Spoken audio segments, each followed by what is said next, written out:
We just hit a huge milestone. It's the 3,558 YouTube subscriber special AMA. So ask me a question in the comments and I will answer it.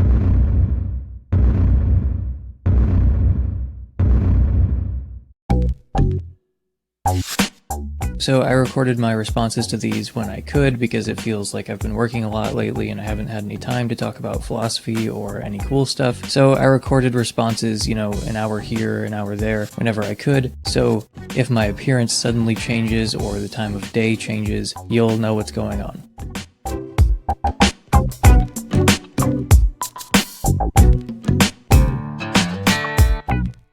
So I'm just going to go in order here. Any general thoughts / impressions on Eric Steinhardt's atheistic platonism or the idea in general? I've been really trying to branch out and look at atheistic worldviews that aren't physicalism, naturalism, deterministic, etc.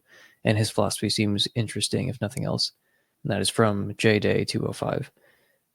Yeah, my general thoughts, thumbs up.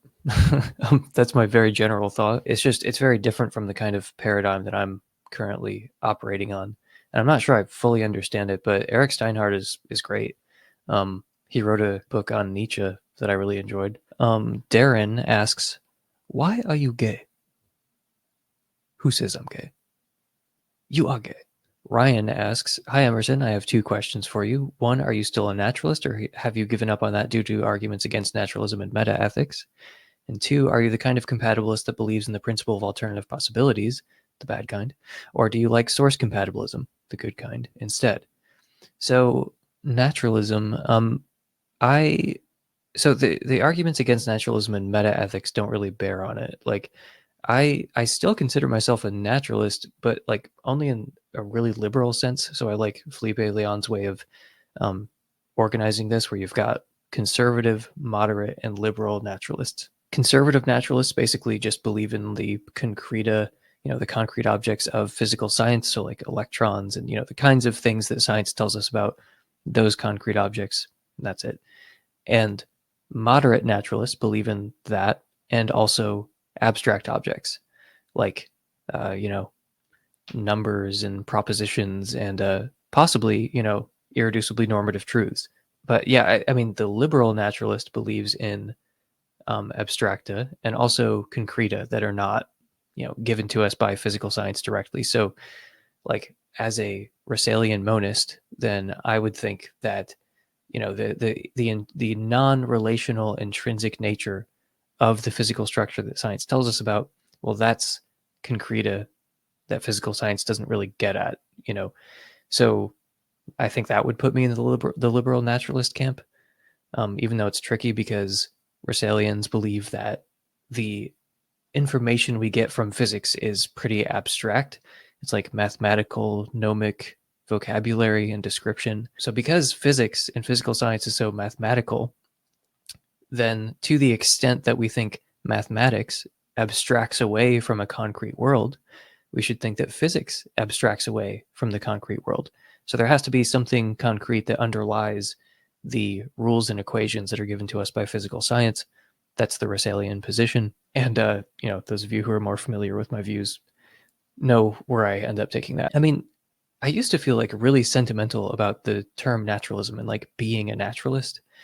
And I don't feel that as strongly now, but I can still get in that mindset, like especially when I look at like the transcendentalists, like they talked about naturalism sometimes, like Emerson had the lesser Emerson had some passage where he wrote like, I continually say, like, I'm caught in this strange state of mind and I continually say I will be a naturalist. And like I kind of relate to, understand what he was trying to articulate. And like I said, I feel kind of sentimental about the term naturalism and like being a naturalist sometimes. And other times I just really don't care. So I still consider myself a naturalist, but I've moved across the spectrum from the conservative to liberal side. And, when I feel like I don't care, it's because people get so hung up on defining it that it just becomes extremely tedious. And I think that I don't think our concepts have sharp lines dividing them up, so I just don't think that it matters that we can't really identify these like universally agreed upon set of necessary and sufficient conditions, to define naturalism. I think we know what it means, roughly speaking, and that's enough. But I just don't think that like the most boring philosophers who ever wrote anything down in the 20th century should have a monopoly on how we use the term naturalism. Like I said, the transcendentalists also use that term. Why do they not have some say in like how it's used? Why is it just like very boring analytic philosophers from the later half of the 20th century that get to decide how we use the term? Yeah, because for those who don't know, like naturalism in analytic philosophy, it's more precise, but it's also just like so restrictive. And it's like, it's like really close to scientism. And that just seems weird to me. Why would that be the whole of naturalism? So the second question, are you the kind of compatibilist that believes in the principle of alternative possibilities, or do you like source compatibilism? So I guess I'm kind of inconsistent on this in some ways, because I think that there are some thought experiments or just, stories from real life that seem to show that alternative possibilities, in the sense that the incompatibilist wants, that's not really necessary for responsibility and feeling like it's appropriate to say, well, they did that of their own free will. So Dan Dennett has this passage about Martin Luther where Luther says, I can do no other, when he was told to recant. My conscience compels me to do this and whatever, I can do no other. And what Dennett says, which was really great insight, I think, is that whatever Luther was trying to do, he was not trying to duck responsibility. So Luther is saying, I can do no other. Like he's telling us there are no alternative possibilities. And he's saying like, look, this is only going to unfold one way. Okay. And yet it seems as if he is responsible. He is doing something of his own free will. Does it feel right to say that he didn't do that of his own free will because there aren't alternative possibilities in this really robust sense that the incompatibilist demands? Well, no. And then there are also obviously Frankfurt cases where you have some kind of like over determining cause, like where someone freely chooses to do something, but because of some malevolent actor, they couldn't have done otherwise. So like you're going to vote for a Democrat, you freely choose to vote for a Democrat, but unbeknownst to you, there's a neuroscientist who put something in your head. So if you tried to vote for anything other than a Democrat, it would kick in and you would vote for a Democrat. But it didn't have to kick in because you just voted for a Democrat. So you couldn't have done otherwise. And yet you are still responsible. So the thing about those kinds of thought experiments, I mean, I like Dennett's more, but Frankfurt cases, and you can give other real life cases or thought experiments that seem to show that alternative possibilities are not a necessary condition for doing something of your own free will. On the other hand, surely I am more free if I have more options available to me. If I can do more things, I'm freer in some sense than if I had very restricted, like options open to me. Like there were only like 2 paths as opposed to 15 paths in front of me. Like surely that matters, So I mean, I get the like it's not like I think all these philosophers who talk about alternative possibilities have just been delusional this whole time. Turns out that has nothing to do with free will. So yeah, I mean, I do think that alternative possibilities matter. Like it just seems as if I'm more free if I have a greater number of possibilities in front of me, and I am less free if I have fewer possibilities in front of me. And the more robust, I guess, those possibilities are, like if they are just epistemic possibilities, then I think that that's enough to give us a substantive notion of alternative possibilities. But if there's more than that, then it seems like we're even more free. So yeah, so but on the other hand, the source compatibilists do make a ton of sense to me as well. So I don't know if I'm just inconsistent on this. I'm not sure. I'm sure I'm a compatibilist, but as to what kind of compatibilist I am, I guess I don't know. So Darren's coming in with the second question. If I settled your debt, would you become a metaphysical libertarian? So yes, if you settle the $420,069 of debt that I've incurred to Dennis Prager personally, then I will believe in libertarian free will. I mean, doxastic voluntarism is true, that much we can be sure of. And I will just choose to believe in libertarian free will if you settle my debt. I mean, who wouldn't take that deal? I'm in crippling student debt. So Dylan asks, what's your biggest gripe with physicalism? I guess not being able to explain consciousness is my biggest gripe with physicalism. Yeah, I mean, there are multiple arguments against physicalism, but I guess just the ones that are based on qualia or phenomenal consciousness, like those are the ones that pull me away from physicalism. Those are the ones that pulled me away from physicalism, in fact. But people make arguments like from reason, personal identity, I feel like is not only a good argument against physicalism, but like a good positive argument for dualism. And people make spookier arguments, like Dale Allison makes arguments against materialism in the book that I interviewed him about, Encountering Mystery. And I mean, he makes it explicit that his target is reductive materialism in many cases, where he just thinks there are phenomena that can't be explained materialistically. And, they all have to do with consciousness, basically, or some parapsychological phenomena. But yeah, I mean, the thing that pulled me away from physicalism and keeps me away from it is just phenomenal consciousness. Speaking of that, by the way, I have been reading chapter 4 of Philip Goff's book, Consciousness and Fundamental Reality. Man, it's fantastic. It's like he's talking about conceivability arguments. I got interested in conceivability arguments, and I kind of went back to the PDF that I have of that book. And I tried reading this book like 3 or 4 years ago, and I didn't really understand what he was talking about. Like I just wasn't in depth enough into philosophy of mind to really even appreciate what was going on. And then when I came back to it a few weeks ago, I mean, it's spectacular stuff. It's so good. So it's really in depth. It is not for people who are like new to this topic. So if you're looking for like something more substantive that like goes really deep into philosophy of mind, then yeah, definitely check out Consciousness and Fundamental Reality. And specifically, I've been reading chapter 4. It's arguments against physicalism, but it's specifically the conceivability argument. And his criticism of David Chalmers' two-dimensional semantics, his own alternative, and his own take on conceivability arguments and why they collapse into a subtly different argument that makes conceivability arguments kind of redundant. But I mean, it's just really good. It's, like I said, spectacular stuff. You should read it. Crab King asks, regarding the abortion debate, when do you think personhood, full moral status, begins? Oh, that's a super easy, trivial question. Sometime between conception and birth. Yeah, I mean, the thing is, like, it's hard for me to like sum up my position very briefly because I have internalized the fact that there are no sharp lines and there are just these messy, fuzzy borders when it comes to not only our concepts, perhaps less obviously our concepts, but there aren't really a lot of sharp lines in biology. Like, for example, there was no first human.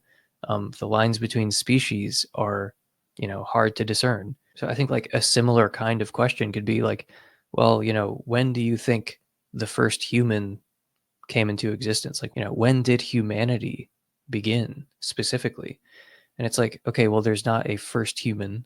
There's not a sharp line that demarcates not a human and a human. And I think the same thing is true of personhood.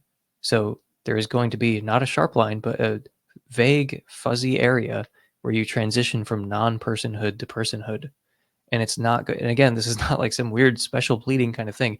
Like most of biology is like this, so I think the analogy of species and evolution is a good one. So like, there being no first human, I think is a helpful way of thinking about this. So I don't know exactly when it happens, but I don't think there is an exact point when it happens, most likely. So I think this kind of vagueness and fuzziness and, the fact that even something like persons admit of borderline cases, I don't think that that's out of the ordinary. I don't think that's anomalous. But if someone doesn't already know that or believe that at least, then it's hard to like quickly communicate. Yeah, so I feel like pro-life advocates, they get a lot of mileage out of the fact that there's no bright line. and that no matter what, there's going to be some kind of convention involved. Because I mean, legally, we do need some kind of sharp line, just like we have, 18 years old or 16 years old or 21 years old. I mean, everyone knows there's not like some magical transition that happens, you know, around midnight. But like legally, for those kinds of, social purposes, we need to have some sharp line, and it's going to be a convention. It is going to feel a little bit arbitrary no matter where we put it. But that doesn't mean that there's like no difference between a minor, and someone who's an adult. I know that I'm fairly like I don't feel uneasy about abortions that happen in the first trimester, and as time goes on, I feel progressively uneasy. And yeah, by the time you get to the late term ones, I feel distinctly uneasy. um, so I'm not like a any time for any reason kind of guy, and I guess part of that is because I can't really see a principled difference between a very late term abortion a day before birth versus like, infanticide. Infanticide seems like it's definitely bad. So I yeah, I feel like I should be against infanticide. And it seems like if I'm going to be for any time, any reason, that it feels like that would commit me to endorsing infanticide. I can't think of a principled way, at least I haven't seen a principled way that I find convincing to say, well, infanticide, no way. And, 15 minutes before birth, totally fine. So, yeah, I mean, I don't think there is a sharp line when it becomes morally like impermissible, but uh, I know that we need a sharp conventional line, and I know that I feel progressively uneasy as the pregnancy goes on. And I guess so. I have this book called Applied Ethics that it has this very even-handed chapter about abortion that I would highly recommend. And there was a debate between Dustin Crummett and Trent Horn. So I mean, watch that debate. It's a fantastic defense of the pro-choice side of things. So if you want like a way more intelligent discussion of this kind of thing, then listen to that debate between Trent Horn and Dustin Crummett. I believe that happened on the Majesty of Reason. Okay, AJR Throwaway asks, do twinks make better philosophers? Which Western philosopher was the twinkiest? My pick is Kierkegaard. Well, I mean, I completely concur with the point about Kierkegaard. He probably, yeah, I mean, yeah, that's my pick too. But do twinks make better philosophers? I mean, is there, when you consider the twink physiognomy, is there some kind of intellectual correlation between the twink physiognomy and being a great philosopher? I don't know. That's ultimately an empirical question. So John Comancho asks, are there any positions in philosophy you're agnostic on? I'm agnostic about scientific realism versus anti-realism. And I guess some of that has to do with just Kane B and just the videos that he's made about it just have kind of pulled me in that direction, I guess. But yeah, it's one of those topics I've never really talked about on the podcast. But like, yeah, I mean, I can really see the case for scientific anti-realism. And then sometimes you like kind of pick your head up from the page for a second and you're like, wait, what? like, no, it's surely scientific realism. Yeah, I don't know. I don't know. I'm ultimately agnostic about it, but I can see the reasons, for and against. As time goes on, it's not just that like there's a short list of things I'm pretty confident in. There are things that I sound confident in, but that opinion is kind of provisional. It's not like I sit around reading entire books, paper after paper about that topic. But like the things that I'm like more explicitly agnostic about, it does seem like that list has grown over time. Like the more I've looked into philosophy and the more I've like studied it, the more agnostic I've become about a greater number of issues. I have like an opinion, but it's just hard for me to like really land on something like, oh yeah, conceptualism is definitely true, as opposed to a really interesting idea that has certain advantages. Platonism, trivially true. Um, yeah, it's hard for me to have like that degree of confidence in like, I don't know, most things. Dylan Clapp asks, why are you such a sucker for spooky stuff? Um, well, why are you such a sucker for non-spooky stuff? No, I mean, like I want to answer that, but at the same time, it's like if we're gonna put me in the on the couch, on Freud's couch, and we're gonna start thinking about all the causes that might, you know, lead to me being attracted to spooky stuff. It's like I could probably come up with like a halfway plausible sounding story about like how did this happen exactly. I could also give a more first order story where it's like, well, look, here are the intellectual considerations that have led me to look seriously into things that most people don't look seriously into. Um, but look, I mean, I can play the thing about psychoanalysis is you can do it to anybody for anything. If you're like a skeptically inclined person, a more materialistically inclined person, then I can come up with a halfway plausible sounding psychoanalysis of why you like that kind of thing and why you don't like spooky stuff. So I'm just saying, like, this is not only available to one particular side of one particular issue. If you want to play that game, then you can come up with plausible sounding psychoanalytic explanations of why you like spooky stuff or why you hate spooky stuff and why you like more materialistic sounding stuff. But I mean, to actually answer the question, like in the only way I really can, which is just kind of outline the intellectual considerations as I see them. Um, so like, I just think that one particular philosophical strategy has not served me well in my life. So when I was like a teenager, I would do this thing where I would say, well, look, this particular subject that I don't really know that much about is in conflict with my pre-existing worldview. And I'm very confident in my pre-existing worldview. So at that time, it's like, well, I'm very confident that Christianity is true. I'm very confident that being a Christian means believing in young earth creationism. So I don't know about evolution. I don't know about carbon dating, but it's in conflict with this other thing that I have a high credence in. Then when I deconverted, it's like you can look at something like, like I remember a friend telling me a ghost story. And I was like, well, that can't possibly be right because if that were veridical, then it would be in conflict with materialism. And I'm extremely confident that materialism is true because there are all these correlations between the brain and the mind.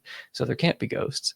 So it's like I don't even need to like take this story really, really seriously. And I'm saying like that kind of strategy has just not served me well. Like this kind of like, oh, I already know what the right answer is. I have this pre-existing ontology. I have this pre-existing worldview. And when new information comes in, I'm just going to say that can't possibly be what it seems like because it's in conflict with my current worldview.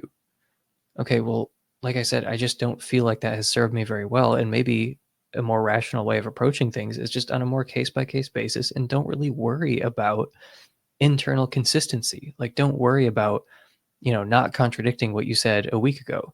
Like, just approach this new information in good faith and don't like, I mean, it's on some level, it's impossible to just look at everything in a vacuum. I'm not even suggesting that you can do that. I'm just saying that you shouldn't be so confident ruling something out before you look into it, just because it's in conflict with something that you think is well supported. I made a video. It's like very unfocused. I really should make like a shorter version of it or something. But I talked about why I became disillusioned with the skeptic community. A huge part of it was like conspiracy theories. Like just for various reasons, I wanted to learn more about some of these, crazy sounding things that people were saying. And what I found was that skeptics had like misrepresented to me what conspiracy theorists in fact believe. That was like one particular catalyst.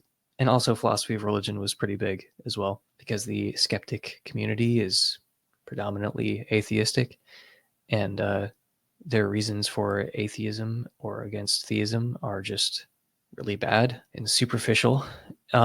So anyway, there were a few things that kind of nudged me into this direction where it was just like one time too many where I thought, it's like I was doing this weird Morian shifting away from things that I hadn't looked into because it was in conflict with something that I was already kind of confident of.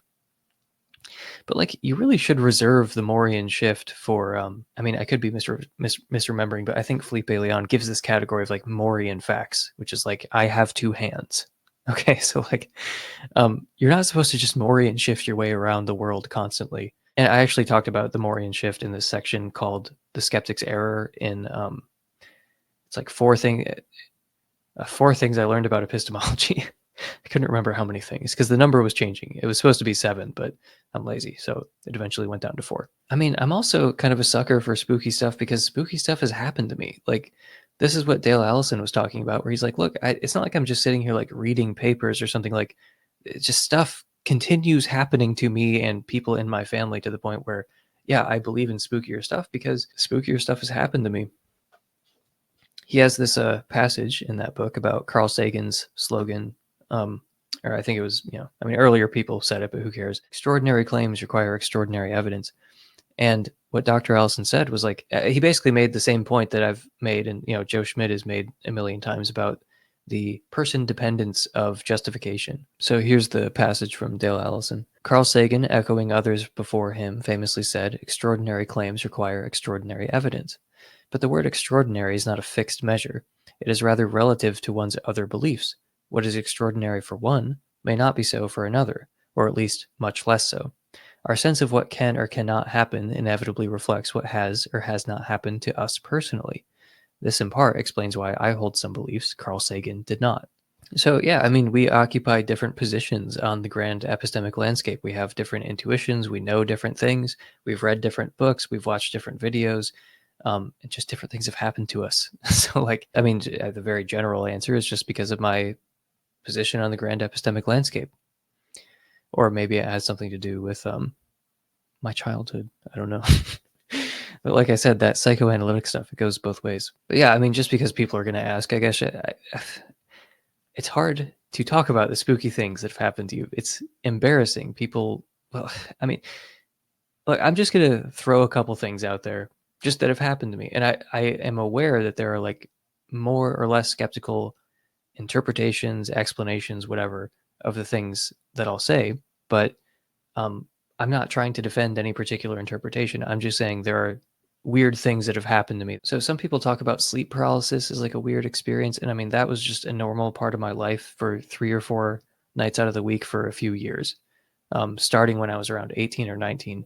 And it went on for a few years. I mean, like, so all the stories that go along with sleep paralysis, yeah, like all that kind of stuff happened to me like regularly on a regular basis, like the majority of nights out of the week, it mercifully went away around, I don't know, like 22 or 23. But yeah, man, it sucked. Like it was mostly unpleasant. There was also, okay, so in Dale Allison's book, there's this chapter that, it's called Terror from Nowhere, or at least that's part of the chapter name. But like I mean, this is a whole other thing. It's if you read that chapter, you'll get kind of a gist of something that happened to me that was, again, extremely unpleasant. It lasted for a long time. And I will talk about it at some point. It's just, it's really difficult to write about. I mean, there was another time when I kind of just intuitively knew where my wife was when she needed my help. Like she was in a place she had never been. I had never been there. And I just had very vague general information about where she was, about the general area. And I've kind of tried to calculate this. It's like the odds are really, really small that I would have found her on my first try. She's, again, in a place that she had never been, that I'd never been. It's a part of town I'd never been, down a street that I'd never been on. And it's like the odds that I would guess it on the first try are fairly low. They're not astronomically low, but they're low. The thing that is interesting, though, is that I had this subjective sense that I knew where she was and that I would find her. There was just a certain calm assurance, I guess. Like I knew where she was. I felt like I knew where she was. And it's the subjective sense of knowing that is interesting. It's not just that I happened to guess the right answer on the first try.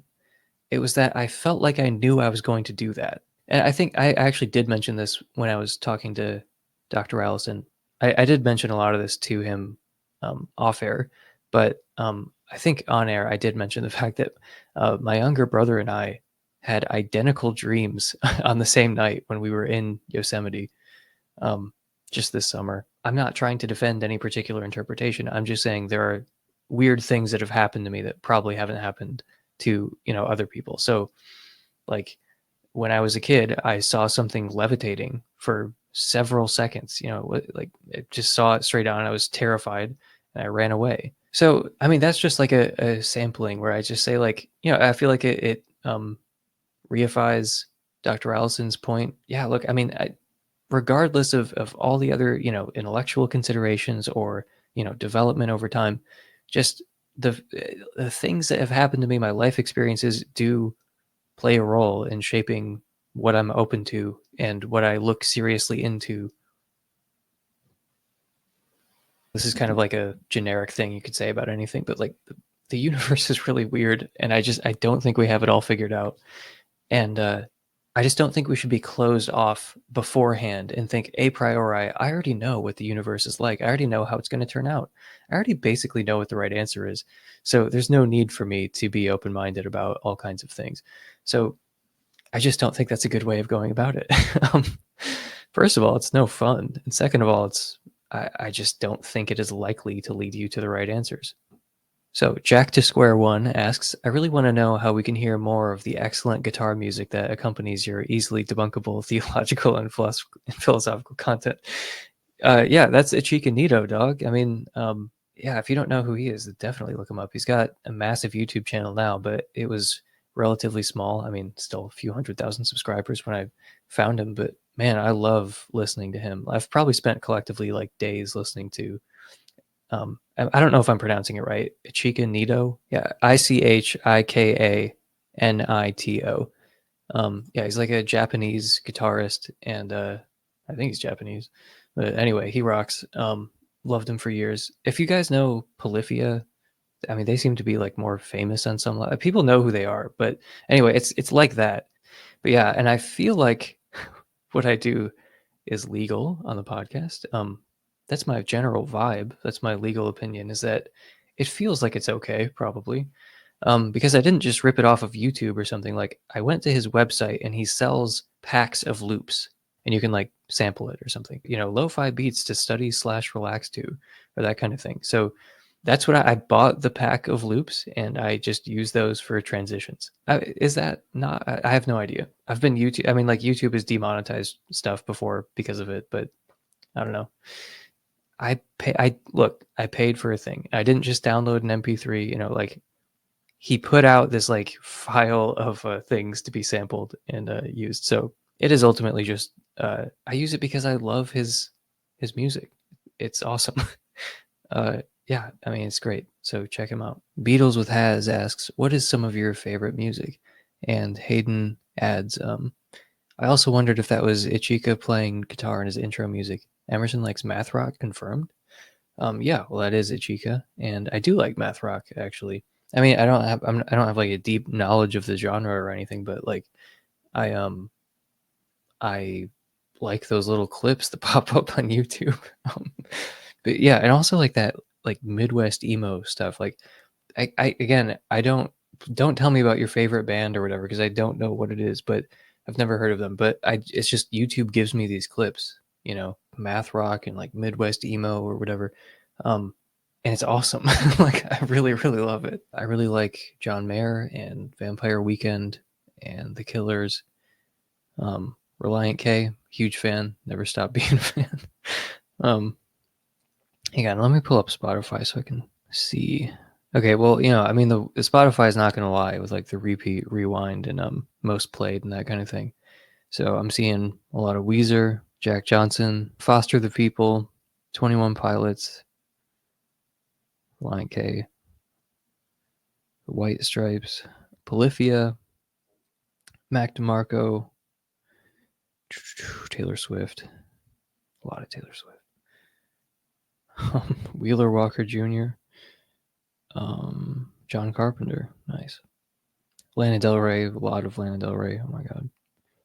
And Alex G, Arctic Monkeys, Men I Trust, Beastie Boys. That's enough of that. Have I embarrassed myself sufficiently now for you people? I'm just a dancing monkey for you. Okay.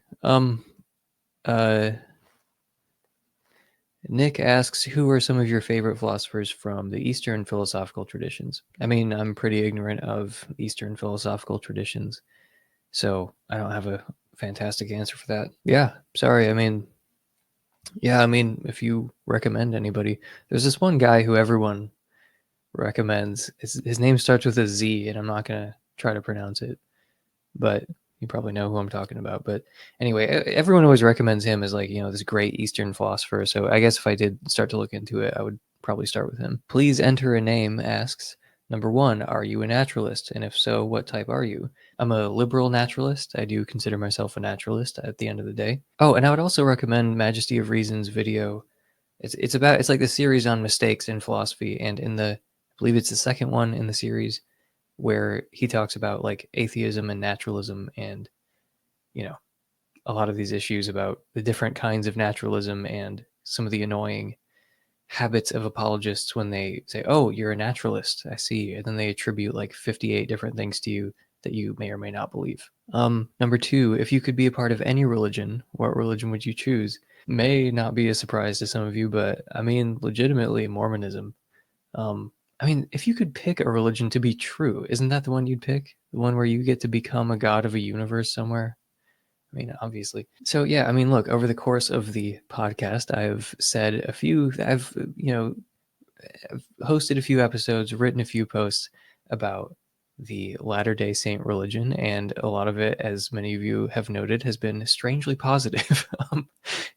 At the very least, it hasn't been entirely negative, and I don't just like toss it aside as like obviously stupid, like most atheists, I guess, who talk about the subject, and most people actually. So why am I sympathetic to it? Well, first of all, I think that Mormons are often treated unfairly by atheists and by theists alike. So when I see the never-ending dogpile, there's just something in me that is like, I immediately want to take the opposite position. I don't think it's just that I'm being a contrarian or something. It's like, I think that Mormonism has distinct advantages, and atheists aren't able to see them because of just pure prejudice. Like, Mormons don't believe in the standard notion of the Trinity. Okay. Is there an atheist on earth who thinks that the Trinity is like an advantage of like other forms of Christianity? I seriously doubt it. So like, if you say like Sam Harris does, like, oh, well, Mormonism is just, Christianity plus implausible things. Okay, so if I take that seriously, he thinks that the Trinity is like a plausible thing, and getting rid of it, that makes it worse. That makes Christianity less plausible. I'm pretty sure he doesn't think that.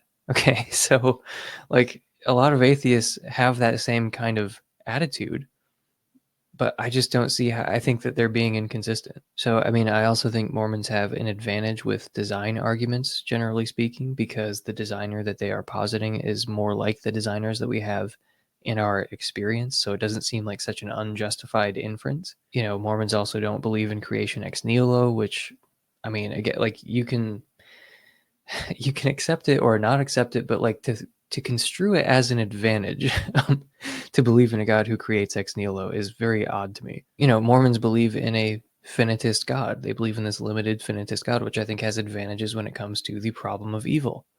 They also don't think that like, most people are going to be in agony for all of time, they have gradients to the afterlife instead of just one of two places you can end up or something like that. Okay, but this wasn't really the question. The question was like, if you could be a part of any religion, what religion would you choose? So let me just read something that I wrote a few months ago.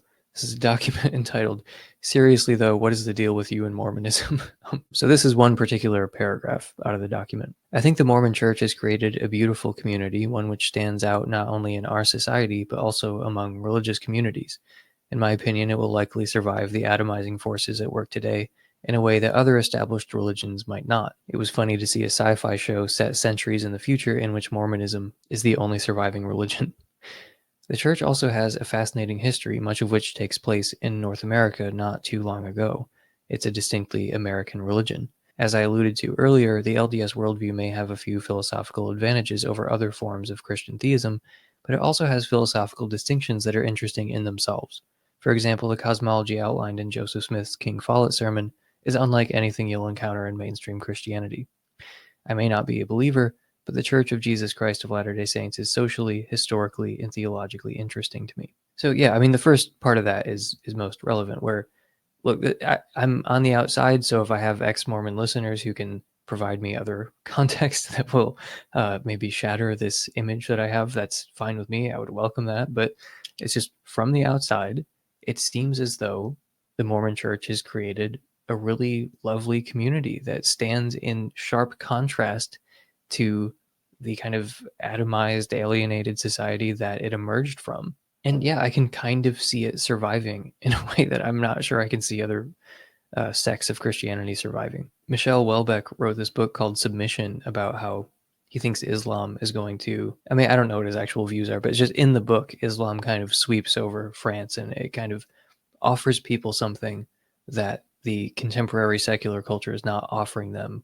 And in the end, it's just irresistible and it's appealing, and people end up going for it, for all the other shortcomings, to put it mildly, of Islam.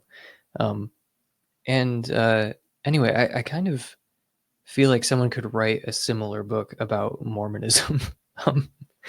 Anyway, so yeah, I mean, again, this is an outsider's perspective, but it seems like it's a nice community that would be nice to be a part of, Okay, number 3, he said, who are your favorite theist and atheist philosophers? Favorite atheist philosophers, Paul Draper, Schellenberg, Alex Malpass. Yeah, I mean, atheistic philosophers. I'm assuming you mean philosophers who write about philosophy of religion. On the theistic side, Josh Rasmussen, Dustin Crummett, Kenny Pierce, Richard Swinburne. I've been trying so hard to read The Existence of God for who knows how long at this point, but I keep working through it little by little, and I keep finding individual sections that are interesting to me. But yeah, The Existence of God is not easy to read, but it's still very good. Oh, and I guess I like Alvin Plantinga. I mean, maybe it's just like a Dutch pride thing, but and I lived 5 minutes away from his office in Grand Rapids, and I just never talked to him. I was always too afraid. Oh, and I mentioned Felipe Leon earlier. He's also a great atheist philosopher, but he wrote back. He had this dialogue book with Josh Rasmussen that I recommend all the time. That's just one of those books where you go back to it and you're like, oh, that's where I got that from. That thing that's just so embedded in my mind that I don't even realize that there was ever a time I didn't think this. Yeah, there are quite a few things from that book that are like that for me. Hayden asks, what do you think about the argument from mereological nihilism to substance dualism? The gist is you use the ship of Theseus and other thought experiments to show that our common sense view of mereology makes no sense. From there, you argue nihilism is the best alternative. I won't argue for that here. Plenty of work elsewhere on that, obviously. But if mereological nihilism is true, we don't exist because we're composite physical objects. But then again, we clearly do exist because duh, so therefore we aren't composite objects. We are simple objects. We're obviously not simple material objects, so we must be a simple immaterial substance, namely a soul. Therefore, substance dualism is true. Yeah, I mean, that is one of my favorite arguments for substance dualism. I don't know if you've heard me say that before, but I was on this it was one of those things Twitter Spaces or something. And I was on there with Dustin Crummett and Shane Wagner and a few other people. We were talking about philosophy of mind and stuff, and I mentioned that I really like this argument because mereological nihilism makes a ton of sense to me. But just with the physical world, it's yeah, mereological nihilism makes perfect sense to me, at least. It's a minority position according to the Phil Paper survey, but there's something about it that is very intuitive to me, except when it comes to the mind. For everything else, it's that is the right view. It's obviously the right view, mereological nihilism. And then you think about the mind and you're like, well, that doesn't really fit. So the mind seems to not have parts. It seems to be this simple, indivisible thing. I can cut your brain in half, but I can't cut your mind in half. It doesn't really make sense in the same way it obviously makes sense that I can cut a composite physical object in half. Anyway, there are many ways of making this intuition vivid of oh yeah, my mind seems like it is unified. I have this unified field of experience that can't be broken down into composite parts. But hang on, everything in the material world can be broken down into composite parts. No one should find this argument compelling unless you are already attracted to mereological nihilism. And for some reason, most philosophers aren't. I happen to think it's a really clean, neat, non-arbitrary way of making sense of all this stuff in the physical world, when you think about like the problem of the many, or literally just thinking about borderline cases of things like tables and chairs and trees and human beings and stuff like that. And then when you turn to the subject of the mind, it just doesn't translate. There's not like this one-to-one correspondence between the way you can talk about the physical world and composite objects and the way that you can talk about the mind. So I know I'm not making like a really detailed case, but I just read this comment, so it was just made 4 minutes ago. I have been thinking about, it's been in the back of my mind, my devil's advocate case for substance dualism. I mean, it's my second favorite position, so is it really a devil's advocate case? So, this would be one of the arguments. The argument from personal identity. Personal identity would probably be number one, and then this would be second. It's just I almost never mention it because I assume most people are not into mereological nihilism. And if you don't know what that is, this is an AMA. It's not my freaking job to educate you, dog. Do you agree that we ought to legalize voluntary, lasting, and competent euthanasia? Man, I really don't like that idea. Do you agree that we ought to legalize euthanasia? Well, I can imagine cases where that would seem like the right thing to do, like individual cases of someone suffering horribly who has no chance of living and they want to die. I don't think we should step in the way of that. It's really easy to imagine cases like, like there was this war movie that I saw where a soldier was like engulfed in flames, just in total agony, and then he shot himself. And, in movies, you've seen similar things, I'm sure, where either someone shoots them or they shoot themselves or something. And it's like, okay, well, surely we can grant that that's morally permissible. So the euthanasia cases that are most compelling are the ones that are only like a step or two removed from that, where someone is in horrible pain, there's no chance of them having a good life. So they want to die, and like, why would you get in the way of them doing that? So the thing is, sort of like how you can agree that something is bad, but maybe not illegal, or like it shouldn't be illegal because outlawing it will not have the intended effect. You can sort of think similarly about this, or that's how I feel about it, is like, I can imagine cases where euthanasia would make sense, and it's hard to come up with an argument against it. But that doesn't mean that it should be legalized, for the same reason that there are some things that I think are bad. Like, I don't like, I think that it's bad to be an alcoholic, but I don't think it should be like illegal to be an alcoholic. I think cheating on your spouse is bad, but I don't think it should be illegal to cheat on your spouse. So I think that certain cases of euthanasia are justified, but when you think about having like a state program where you can have yourself killed, there are just so many ways that could go wrong, first of all. So it's not just about justifying it in an ethical thought experiment. It's about like, how would this play out if we actually instituted this program? And when you look at like the MAID program in Canada, which seems seriously disturbing to me, it seems like every story I hear about it sounds like a horror show. I can barely believe some of these things are happening. And yet, you look into it and it's like, this is a reputable news source in Canada that seems to just be reporting what's happening, like how this program is unfolding. So just because I agree that like, well, there are cases of euthanasia that would be justified, that's pretty far removed from saying, well, it should be legalized, for the same reason that you can agree that something is immoral, but that doesn't mean it should be illegal. The other Caleb asks, what are your thoughts on each general era of philosophy? Ancient, medieval, modern, postmodern, etc. So for ancient, I don't have much to say, because ancient Greek philosophy, for example, just never really like grabbed a hold of me the way that other stuff in modern philosophy did. I recognize that Aristotle was a genius in some sense. Like I've got one like collection of works by Aristotle. I've got this other book that John Buck gave me, actually. And that's been very useful, but it's just like, other than wanting to learn some things about Aristotle and some things about like teleology, it's just ancient Greek philosophy is just not ever really pulled me into it. It's never really like sucked me into its orbit the way that contemporary analytic philosophy has. I mean, let me give you this example because there's something I saw online on Twitter that is probably going to be frustrating to people who like Greek philosophy, but um, it is how a lot of it comes off to those of us who are not interested in it. The default way for things to taste is good. We know this because tasty means something tastes good. Conversely, from the words smelly and noisy, we can conclude that the default way for things to smell and sound is bad. Interestingly, there are no corresponding adjectives for the senses of sight and touch.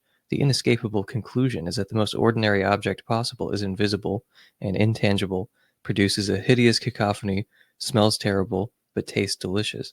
And yet this description matches no object or phenomenon known to science or human experience. And someone said, this is what ancient Greek philosophy is like. So, apologize to all the ancient Greek philosophy appreciators out there. Medieval philosophy is like that, but somehow worse. And Kane Baker, in one of his recent AMAs, said something like, "What I remember reading Aquinas, and it was like every single step, I was just like, nope, nope, nope, nope."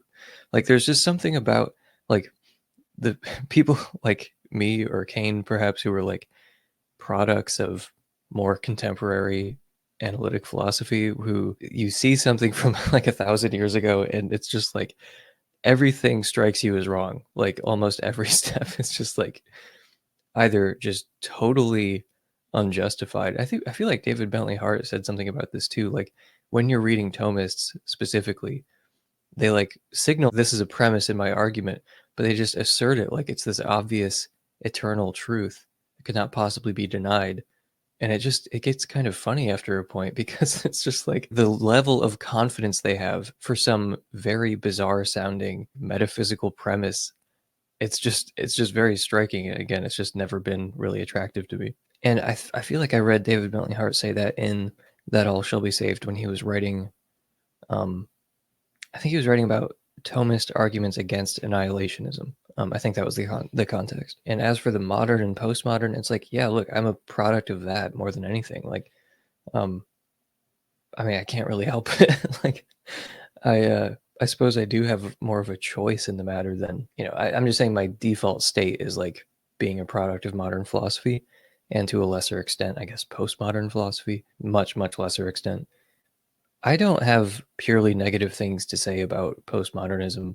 Like, to the extent I understand it, I mean, it has been useful. I mean, like, who's been called a postmodernist? Like, Richard Rorty's been called a postmodernist, at least by some of his critics. And it's like, I like Rorty. I like his contributions. I have a couple of his books, and they've been valuable to me. Just to give one example of like Foucault, the whole concept of like an episteme, there are these cultural paradigms that we operate on that are largely unquestioned, that kind of they govern our cultural logic and our common sense even. The way that we reason about things, the things that seem obvious and the things that don't seem so obvious. Just the idea of like this cultural epistemic paradigm that we operate on and typically don't notice. It's very useful when you're trying to understand, for example, like not just medieval philosophers, but like people who lived in that era, just ordinary people who lived in that era, like non-philosophers. Then some of the ways that they reason are like it might as well be like an alien writing things down. So just to give one example of this where you can sort of see what I'm talking about, there's this episode of Parker's Pensée called What Did Foucault Really Believe, with Dr. Chris Watkin. And they talked about Foucault and the whole notion of an episteme there.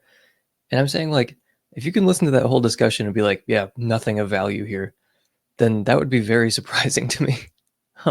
There are things of value in the postmodern camp, and Chris Watkin is a Christian. I mean, like, that's kind of why I'm recommending that, because there's no contaminating kind of like thing in the back of your head of like, oh, what are the politics of this person? Do they have some agenda and advocate? It's like, look, this is a Christian talking about postmodernism, and he has mostly positive things to say about it. So, yeah, you should watch that video. It's called What Did Foucault Really Believe, on Parker's Pensée. I used to call that Parker's penises because I didn't know what that word was. And they always say Parker's pensies. because it's just the funny, like, American way of pronouncing it, and he's just going with the incorrect way as a joke. But I had never heard that word before when I first came across the podcast, so I just called it Parker's penises for a while. But you know what? Let him pronounce his own podcast how he wants to. Since when do we? I mean, we're gonna let the French tell us how to say things. KTBY078 asks thoughts on Jordan Peterson. Well, I made an episode about Jordan Peterson way back when. I haven't listened to it in a long time, so I don't know if I totally stand by it. But I mean, look, he gives some good advice. You know, maybe you should clean your room. My wife is really into Jordan Peterson, or at least she was for a time. Like, insofar as he's like a therapist and like a self-help guy or something. I think some of his insights are like really helpful, and like some people really need to hear the things that he had to say. But I think even people who are fans of him have kind of agreed that he's gone a little bit insane. Like, ever since he came out of that coma and started dressing like the Riddler and posting haikus on Twitter, and like there's just other things going on with him. He just seems, and he's like really into like anti-climate change stuff. Like, I don't know, man. Like, he seems to have gone off the deep end in a way that he was not off of it before. I vaguely remember him saying like, oh yeah, because Ozymandias asked him this during a debate where he was just like, you know, you're saying like like a real atheist would be like a murderer or something. Like, anyway, so yeah, he has a lot of stupid things to say about atheism in particular. But if you just want, like, I've always said, like, in defense of him, I imagine he would be like a pretty good therapist. Like, I would be happy if he was my therapist, I think. I feel like he would be good at that. But like, for his philosophical commentary on atheism, like, yeah, it's terrible. Like, you know, that's something I probably would stand by. I do remember talking about that now in that episode. I mean, that episode is a few years old at this point. I used to just hate him. And then my wife kind of got into some of his like 12 rules for life stuff. At least, you know, she liked it. It helped her a little bit. And she found some of it inspiring and very useful. So that kind of forced me to like look at him a little more charitably and be like, okay, look, I mean, a lot of this is like totally decent advice, you know, that I'm sure a lot of people need to hear. That I mean, I probably need to hear a lot of it. And I still see clips floating around every once in a while of him, you know, making a good point. There was one I saw recently that said, you know, he was talking about the Holocaust and how people say never forget. And he's like, well, never forget what? And he's like, well, I think that the thing we're not supposed to forget is that you're the Nazi. You would have been statistically one of the Nazis if you were in Germany at that time. You know, this is like a pretty common point when you're talking about moral luck. You know, you are lucky to not be born in Germany at that time because most people were either Nazis or they didn't say anything and they were just complicit. You know, so the odds are that you would not be Schindler, okay? You would not be one of the brave resistors. That is just not likely. So he was saying, like, the odds are you would have been a Nazi. You might have engaged in horrible things. You might have been complicit in horrible things. You might have actually actively participated in horrible things, and you might have even liked it. He's like, so you need to be aware that you have that capacity. You know, you are capable of doing horrible, evil things. So, you know, what's that Solzhenitsyn passage about, you know, the line between good and evil runs through every human heart? Yeah, so I mean, what's wrong with that? Like, what's wrong? Why would I be like, oh, fuck Jordan Peterson for saying that you have an immense capacity for cruelty and for evil things and you need to watch yourself? So, you know, if we're being charitable, maybe we should judge him by, you know, him at his best and not him at his most psychotic. But anyway, so user asks, have you looked into Islam by any chance? We're the only ones to be theologically strictly monotheistic, no trinity or rabbis beating a god in arguments. Plus, most of the arguments thrown at us are stuff like hijab is sexist, which is a subjective argument that holds zero bearing in anything, or stuff that is still explainable in our part.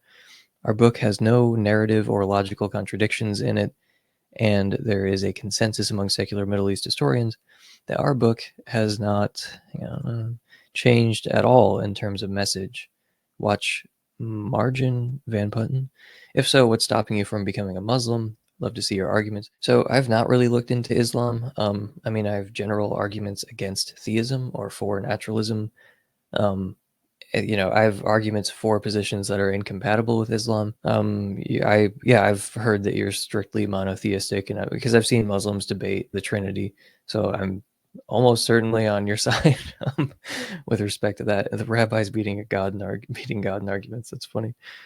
Plus, most of the arguments thrown at us are stuff like the hijab is sexist. Okay, well, I mean, it doesn't seem like the kind of thing that is like totally unacceptable. Like, could you imagine a world where it's just kind of expected that women wear a hijab, and it's like, would that really be the worst thing ever? It's like, well, I mean, as long as it's not compelled, then who cares? But I mean, as always, the issue is just whether it's compelled. It's not like, oh, it's sexist that men and women would dress differently or something. The issue is that it seems as if it is compelled for a lot of Muslim women.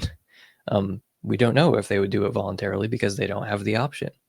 So is it voluntary? Is it not voluntary? Well, we don't know because there are in some Muslim communities horrible consequences for not, being traditional in that way. So if it's voluntary, then I don't have any issue with it. I think it looks good sometimes.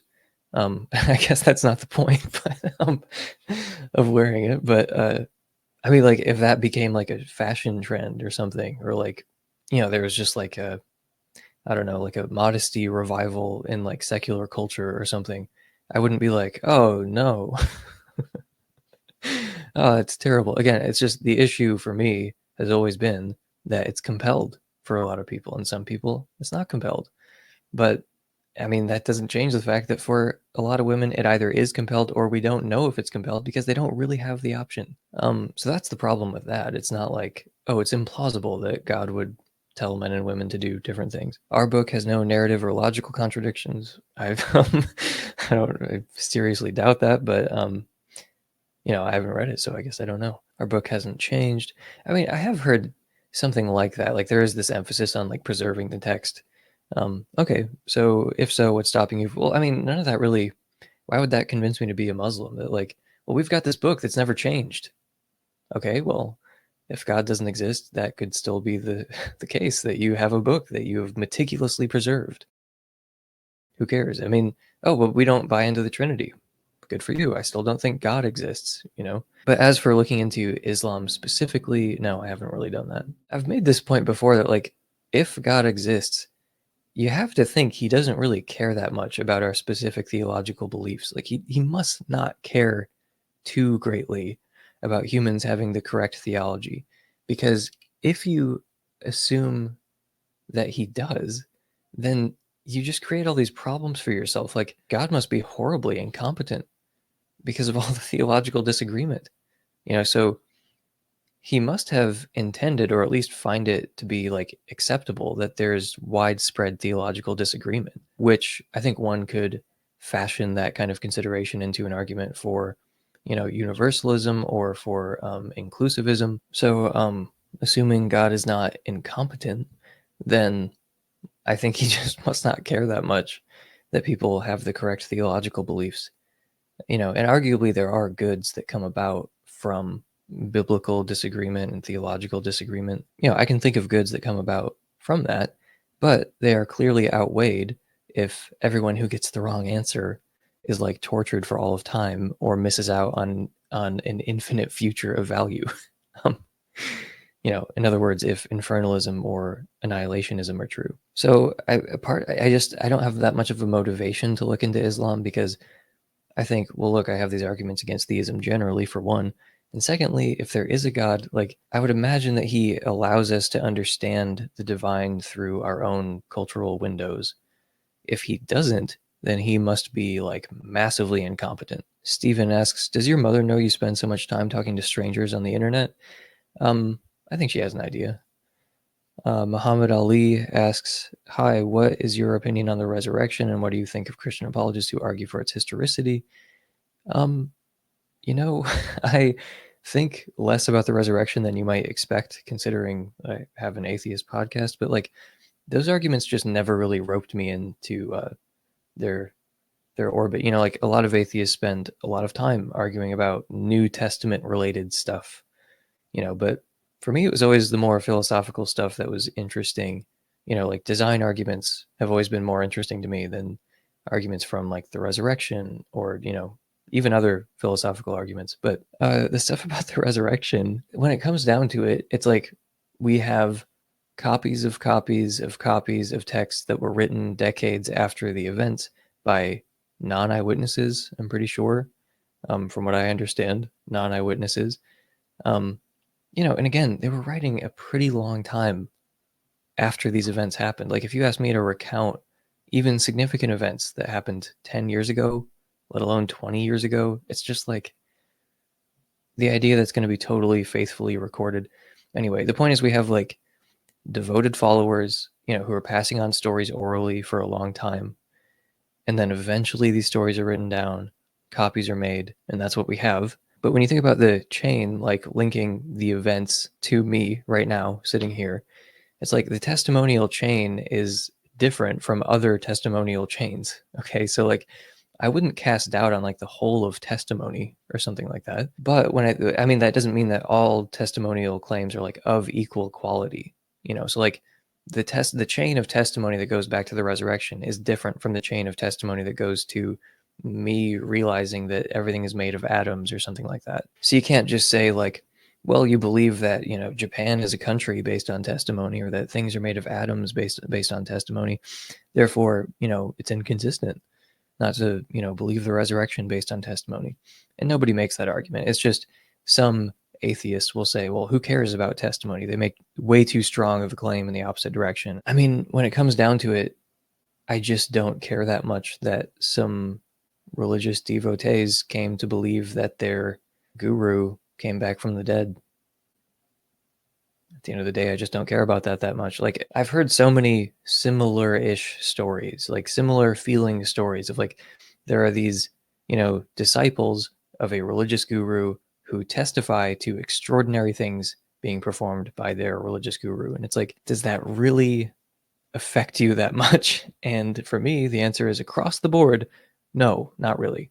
So I just don't see the intuitive appeal of the resurrection arguments. That said, the few times that I have like looked into it and like listened to like longer debates or like read something about it, there are certain points where I feel the pressure to admit that something weird happened. The events surrounding Jesus's death and people saying he was resurrected, like it's hard for me to think that like, some of the obvious mundane explanations are plausible at all. Like people just straight up lying about it, for example. Yeah, I don't think that's plausible. Yeah, so like I said, I do feel pressured when you start asking more specific questions. I do feel pressured to like admit that something extraordinary or unusual happened. But again, it's not like I'm inconsistent here. Like with those other religious gurus who had devoted followers who say that he did extraordinary things, it's not like I grant zero credence to those things either. But yeah, like I said, it ultimately comes down to the fact that I just, at the end of the day, don't care that much that there are some devotees who say that their religious leader did a couple extraordinary things. Like, I mean, like kind of if you just take out the proper nouns there, I think most people would feel the same way I do. Like they just don't care. Way more interesting to me are like general arguments for theism. So John asks, what's your best argument against veganism? If you think non-human animals have some amount of moral value, why aren't you vegan? So the best argument against veganism, I guess that depends on how you define veganism. Like if you think of it as like literally under no circumstances can you eat animal products, then it's extremely trivial to come up with counterexamples. But the thing is, most vegans don't believe that. I guess, one potential argument against veganism is an argument for like, I don't know what this position would be called. I guess like being a scavenger or something. Like what's wrong with scavenging? Like if I'm not talking about like vultures. I mean like like if there's some food that's like definitely headed for the trash can, and you eating it is not going to have any impact on like market forces or anything like that, then what's the harm? So if veganism is incompatible with scavenging, like if there's food that is definitely 100%, if you don't eat it, it is going in the trash. Okay, well, there's nothing wrong with that I can see. So if that is incompatible with veganism, then I guess that would be a pretty good argument. Again, I kind of doubt that a lot of vegans would really be against that.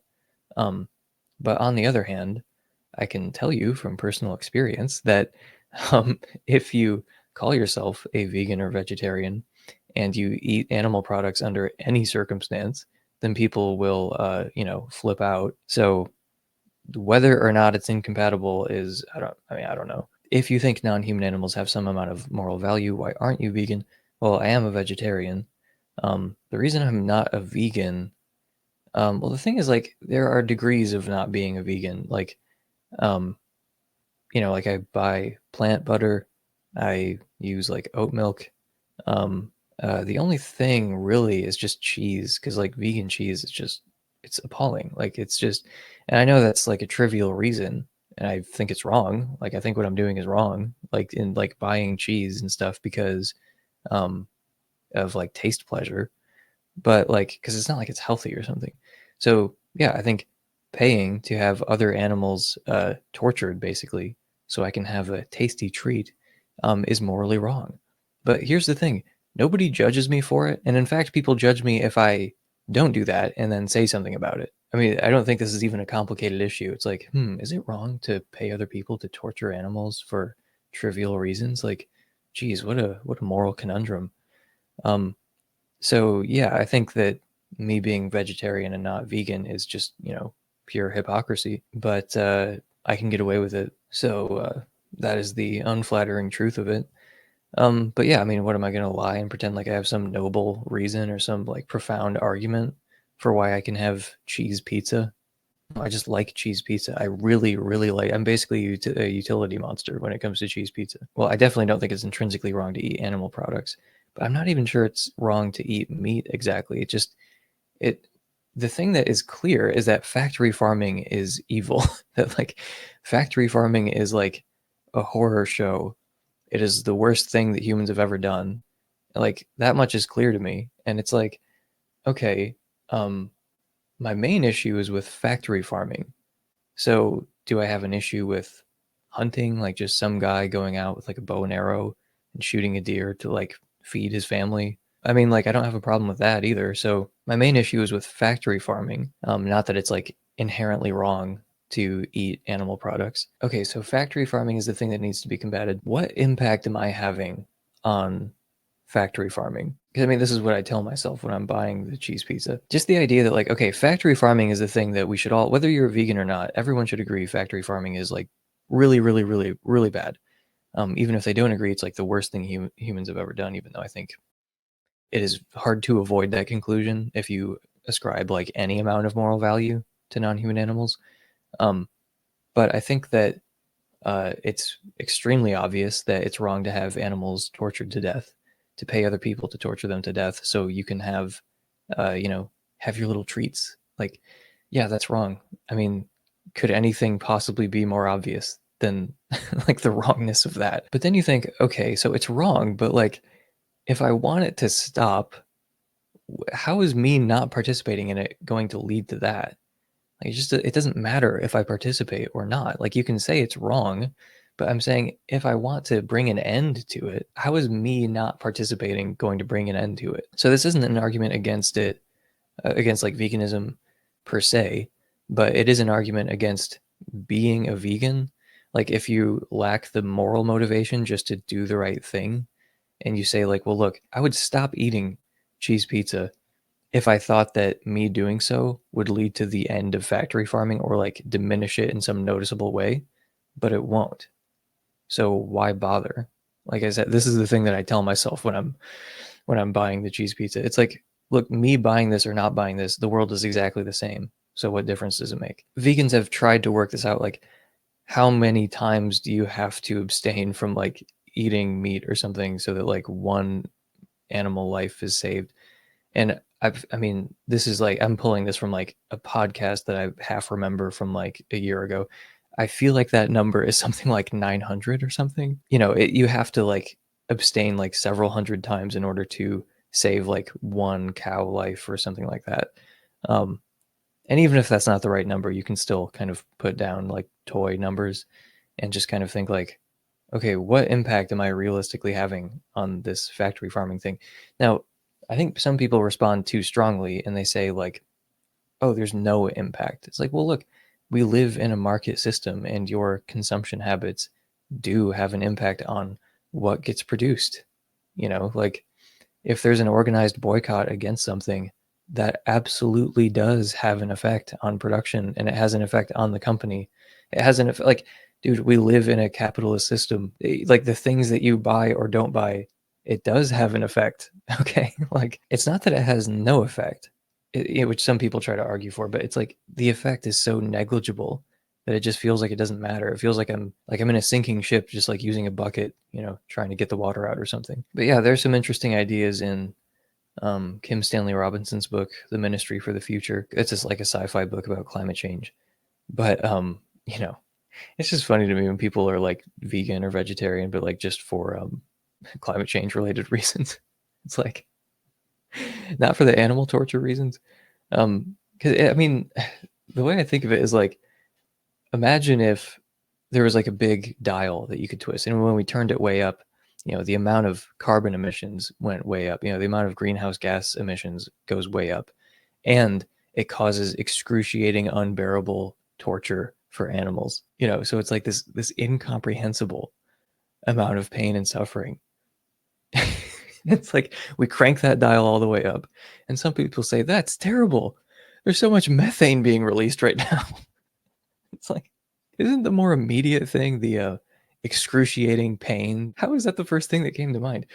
But anyway, regardless of what you think about veganism exactly, the arguments against factory farming are completely unassailable, and you are just ignorant or in denial or maybe like a moral retard or something if you can't see that factory farming is a complete atrocity. I thought my answer to this one in particular was kind of incomplete, so I couldn't resist just jumping back in for a second and adding a few things, clarifying a couple things that were implicit. So there are no good arguments against veganism. First of all, once you admit, as most morally sane and informed people do, that factory farming is bad, well, guess where 99.99% of animal products come from? I mean, even if you don't think there's like intrinsically a problem with eating animal products, but you grant that factory farming is evil, well, guess where all of our animal products come from? Your actions have an effect on the markets. Okay, so when you buy like fake meat products, that's a good thing to do, I think. When you abstain from buying factory farm products, that's a good thing. It just takes a long time. It takes a lot of people doing it, and it takes abstaining from that in many, many cases in order for you to have an impact. So I didn't mean nothing you do matters. I mean, there's no real difference that I can see between becoming a vegan and reducing your consumption of animal products by like 99%. So that's why I mentioned there are degrees of not being a vegan and that sort of thing. So maybe this is in line with the first set of kind of arguments where I was saying like, well, if scavenging is incompatible with veganism, then there's an argument, I guess. Or if hunting for survival is incompatible with veganism, which those things are plausibly compatible with veganism. Now, there are like insane vegans, obviously. Like there are people who, well, they won't even buy like fake meat products or like lab grown meat, or they're like a part of PETA, which I barely believe that PETA is real, honestly. Like they genuinely seem like a psyop. But, the kind of reducitarianism that I'm talking about is more plausibly incompatible with veganism.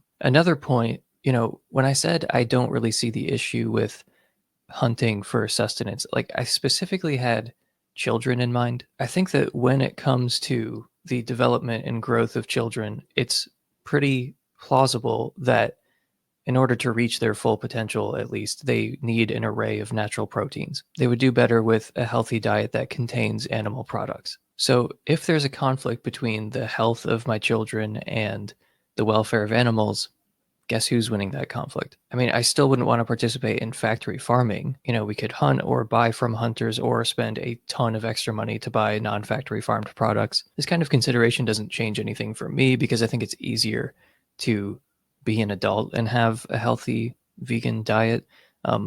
It's possible for kids as well, I'm sure, but like I'm not a nutritionist.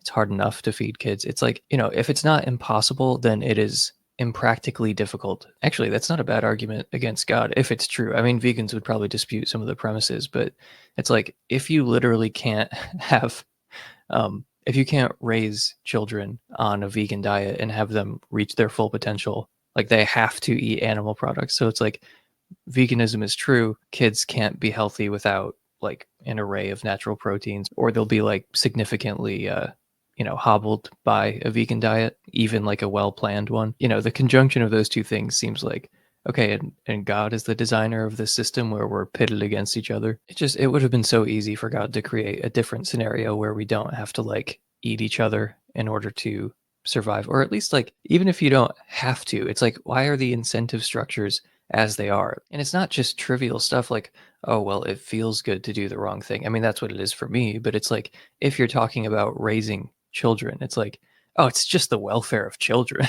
Call me crazy, but I find it hard to believe that an omnipotent, omniscient designer created a natural order where it is so incentivized in terms of health benefits and pleasure to kill and eat sentient animals. And at the risk of stating the obvious, this is not like a treatise on every one of the topics that comes up. I'm just kind of saying what comes to mind. But I do have episodes about a lot of the topics that came up. But I was interviewed on Perspective Philosophy about veganism and animal suffering as evidence against God. So if you look at my playlist appearances on other shows, then that'll come up. And that's like a 2-hour conversation about veganism and animal suffering as evidence against God. So there's obviously more to say, but we talked about a range of things in that conversation. Dwayne asks, hi Emerson, thanks for doing the AMA. Given the challenges associated with panpsychism, such as the combination problem and the current lack of empirical evidence, what do you believe is the primary value or goal in adopting this approach to understanding consciousness? How does panpsychism advance our comprehension of consciousness in ways other theories might not? So I remember Philip Goff getting this question in his debate with Sean Carroll, and it's like, no, I'm not saying adopt panpsychism so we can achieve like some other goal. It's like, no, the goal is to just understand how consciousness fits into the physical world. Like, how do these two things fit together? And panpsychism gives us a way of doing that has certain advantages. Like, it's not like, oh, adopt this so we can do this other thing. Like, that was never the point. The point is just we want to understand how consciousness fits into the natural world exactly. And this is one answer for that has some advantages for it, some arguments for it that seem pretty good. That's the advantage. We're just trying to explain consciousness. And if it's true, I suppose it'll have benefits that maybe we can't totally foresee. Some people have argued that panpsychism might have certain environmental benefits.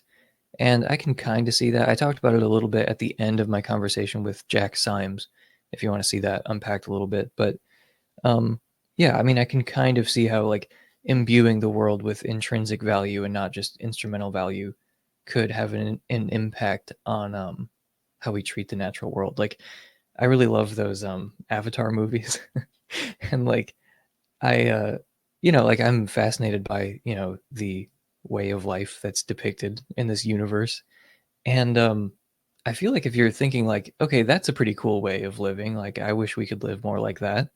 I wish we could be more like that as a species. I feel like panpsychism would make that easier. It would make that transition more feasible. So Lord Tywin asks, where can one find the best defenses for objective morality?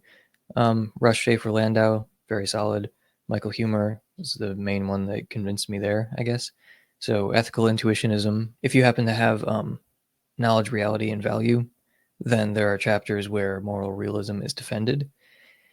And if you happen to have understanding knowledge, the epistemology book that I reviewed on this channel, there's a long section on moral epistemology and like evolutionary debunking arguments, and it's like really fascinating. But yeah, ethical intuitionism is the like textbook defense of moral realism from Huemer that I really enjoyed. Also, if you're coming at this from more of like a philosophy of religion perspective, then Eric Wielenberg and William Lane Craig debated, and that debate was turned into a book, and there were responses. Huemer has a response to Craig in that book.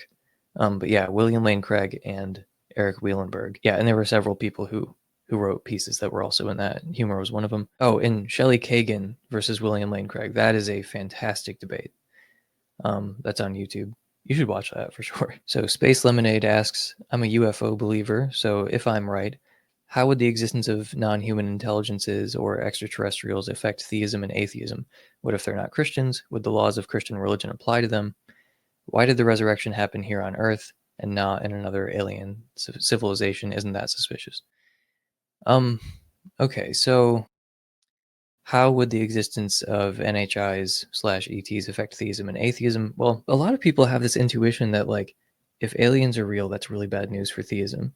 And I felt that way as well, but I think that that's not just because of, like, okay, we have theism and atheism, and now we're comparing now we have this new data point: non-human intelligences or extraterrestrials exist. Does that raise the probability of theism or lower it, or does it have no effect? So this might be unpopular, but I think it has a negligible effect. I think that it plausibly raises the probability of theism, but not by any amount that we should really care about. But the reason is that there's this argument for atheism from the extreme hostility of like 99.9% repeating of the universe. So like almost the entire universe is horrifically hostile to life of any kind, especially complex conscious life. So that is evidence against theism. And if it turns out the universe is less hostile than we thought, then that is less evidence against theism that we have now. So if you want to see that argument played out in a little more detail, Justin Schieber defended it in his debate against Eric Hernandez. So if you look that up, Schieber defended it there. But yeah, I mean, I think that argument works. And if there's more life, then just as a matter of consistency, I have to say, yeah, that means that is marginally less evidence against theism. But then you start asking these like follow-up questions that I think get at why people feel like there would be a problem here. So like, what if they were not Christians? So like, here's the thing: like, if we discovered another alien civilization and they are Christians, then I'm converting. Like, if Christianity just, recognizably Christianity just independently arose on another planet and there was no communication between our planet and their planet, why would you not convert after that? I mean, other than just ruling out that the aliens are like lying to us or manipulating us for some reason. Just assume that, like, no, genuinely, like, the Christianity exists on this planet. I feel like I have to say that because there are some atheists who would still resist even at that point. And I feel like that you got to just acknowledge that you're a resistant non-believer at that point. Because if Christianity exists on another planet, then I'm a Christian that day. But here's the thing: if they weren't Christians, wouldn't that be pretty surprising on the truth of Christianity? So there are a lot of desperate Christians they would just be like, nope, no evidence whatsoever.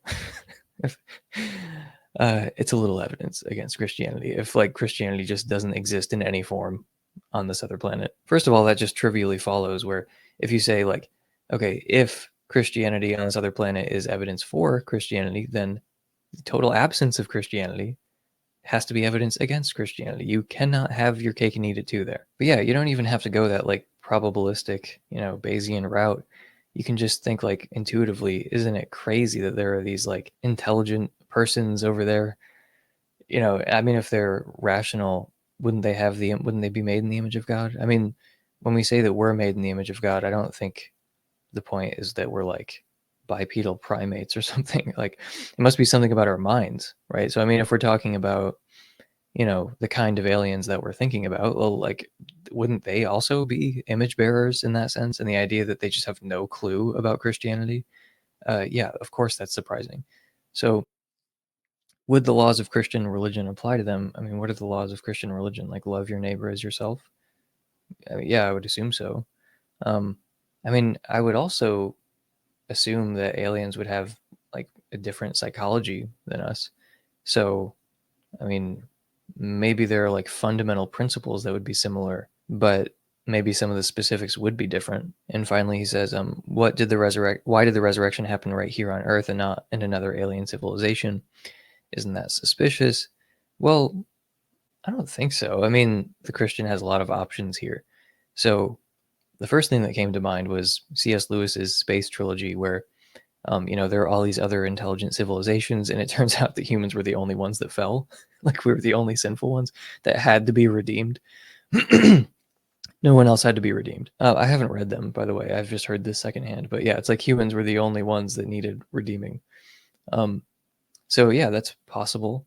It's also possible that, you know, God became incarnate on Earth just once and for all.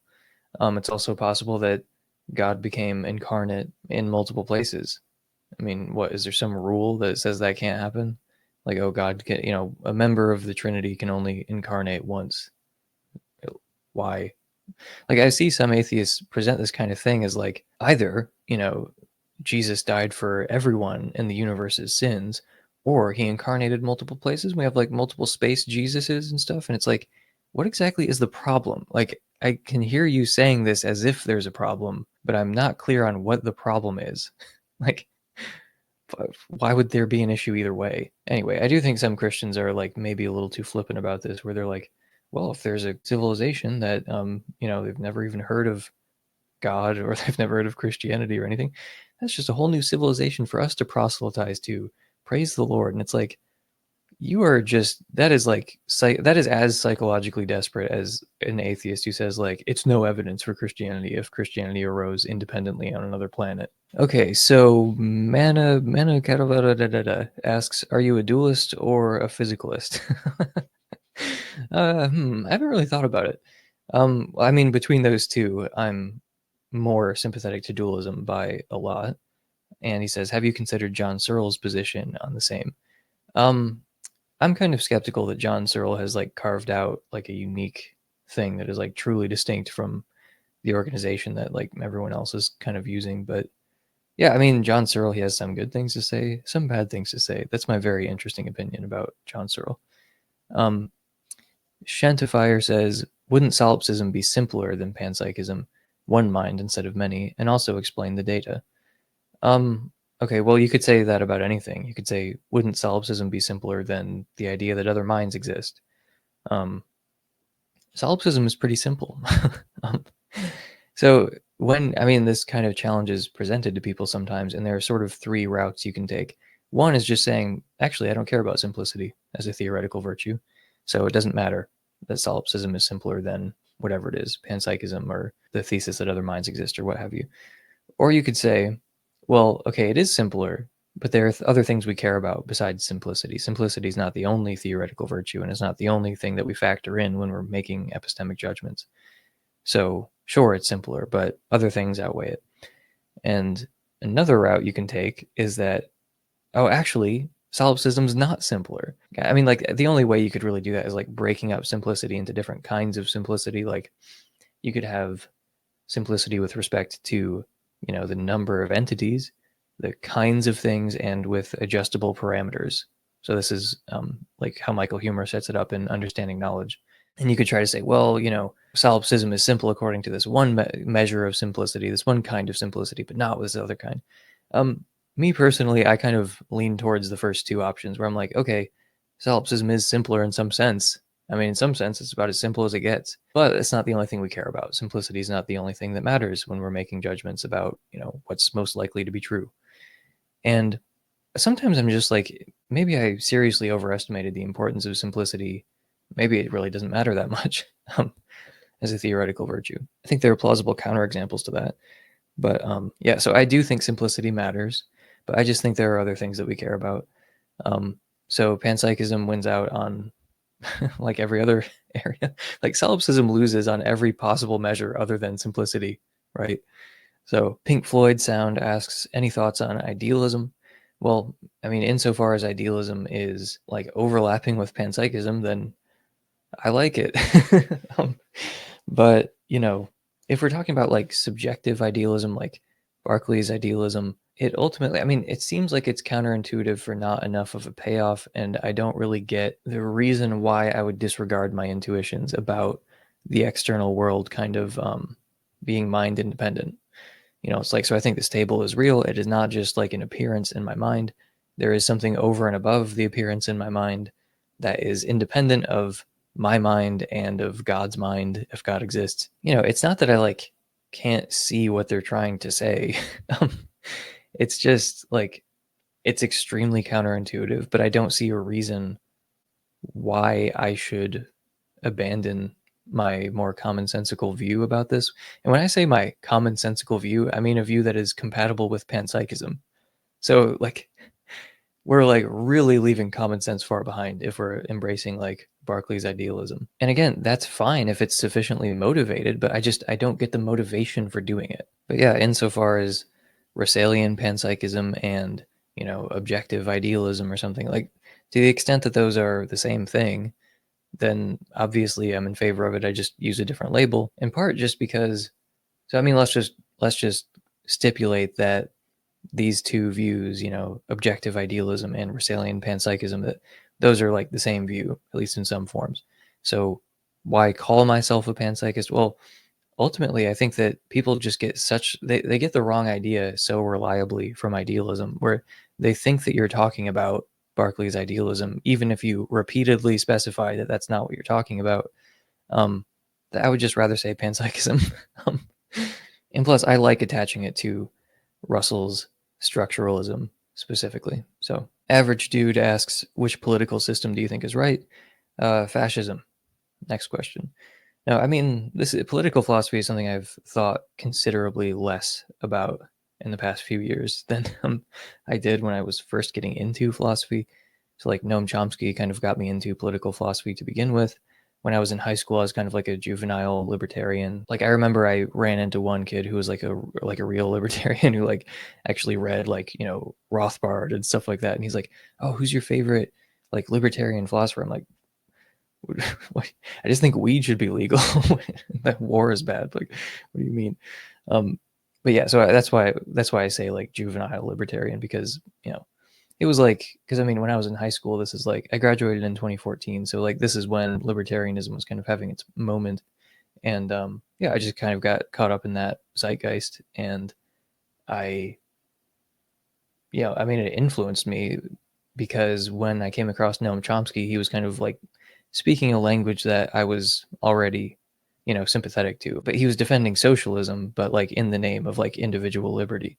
And I found that very attractive, and I still find it attractive. So I'm some vague type of socialist, but the thing is, like, I just have not looked into I just have not been very thorough about this because I just don't think it matters what I think about this. Like, I just don't think I have any power over the political establishment. But yeah, I mean, I guess there is some hope for, like I heard Michael Huemer say this about his like anarcho-capitalism, where he's like, well, look, at one point, the ideas that are at the foundation of like liberal democracy, those were just things that philosophers were talking about. And then at some point, there was a revolution and a new country was founded, and the people who founded the country were influenced by those philosophers. And he's like, so that's what I'm hoping for. So if you're looking for something other than just a council of despair, which is what I'm offering, then I guess that would be it. Like, it's worth engaging in political philosophy because you might influence some people who found a new society after some revolution or something. But other than that, you probably don't have any influence over anything, and it truly does not matter what you think. So anyway, if you have power, it's different, but who cares what type of socialist I am or whether I am a socialist? Like I'm sorry for sounding so pessimistic, but it's like literally, what does it matter? Like, what does it matter what you think about this stuff? Like, if you don't find it interesting for its own sake, I just can't see the point.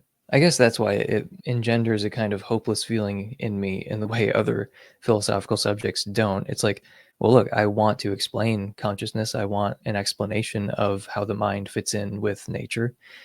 And I just find that interesting in its own right. It's a question I'm interested in. But when it comes to political philosophy, it seems like there's this pretense of like, people should listen to us so that way the world will change and become better. And I guess it's that pretense that kind of drains the life out of me. And I'm just like, I can't participate in this like fantasy that I have political power. So if you find it interesting for its own sake, then good for you. But I'm not trying to stop you. But like, I just don't think that it really matters what I think. In that really obnoxious interview, Peter Hitchens was voicing how I feel, where he's just like, I can promise you that I have absolutely no influence over what the British government does. But yeah, I mean, I'm some vague type of socialist. I'm influenced by anarchists. Like I've read like Daniel Guerin and Rudolf Rocker, And like I said, Noam Chomsky kind of got me into this in the first place. Tyke asks, do you have any thoughts on naturalist metaethical views like Peter Railton's reductive naturalism or Cornell realism?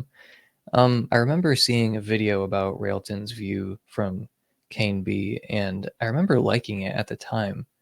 And this was sort of when I was trying to figure out what I thought about moral realism in a little more detail, and I think that was like one of the first things I watched. And yeah, I mean, I don't really, like I said, I'm not really inclined to be a moral naturalist. I'm more inclined to be a moral non-naturalist. Like, I don't know, just somewhere in the course of learning about naturalism and then hearing the non-naturalist case, it's just the non-naturalist case clicked with me more immediately. Yeah, I just think that there's like an obvious difference between descriptive and evaluative facts, and if naturalism were true, then I feel like moral philosophy would precede something a little bit more like science. And that's just obviously not true. I mean, when it comes to like Cornell realism specifically, I don't have any thoughts. But when it comes to Railton's view, like I said, I remembered liking it. But I guess it was just listening to subsequent criticisms where I just thought, oh yeah, that's a good point. And I just kind of wandered away from it in the general direction of ethical non-naturalism. But yeah, I mean, I just think there's this hard distinction between evaluative and descriptive facts. And if you're going to try to reduce evaluative facts to descriptive facts, I mean, it feels a little bit like trying to reduce phenomenal consciousness to like physical objects or something. Look, there can be multiple kinds of things. There's nothing wrong with that. The universe can be a big, diverse place full of different kinds of things. And I feel like the pressures that push people in the naturalist direction, I just don't think you should care about those pressures. Like the kind of like, oh, we need to like unify everything to just be this one type of stuff, or we need to like reduce everything. Why not just have some irreducibly normative truths? What's the problem with that? So like I think the pressures that push people towards naturalism, like I just don't care about. Like I'm not persuaded by them. Um, and I think there's this hard line between descriptive and evaluative. And I mean, if there weren't, I guess one thing I would expect is for moral philosophy to progress much in the way that like science progresses, and that's just obviously not true. Yeah, I guess those are my initial thoughts about that. SMDB asks, is incest wrong? Why? I don't know if it's wrong so much as it's just gross. I mean, when I try to think about what's wrong with it, it's like, I mean, it's all related to things that are not intrinsically, a part of the act. It's like, well, I mean, couldn't it lead to greater birth defects? And it's like, okay, well, what if you use contraceptives? And also, aren't there other things you could do that would lead to birth defects that are not incestuous? And it's like, so should those things be outlawed? If you think about someone smoking while they're pregnant, like that's not illegal, right? People just judge you very harshly for it.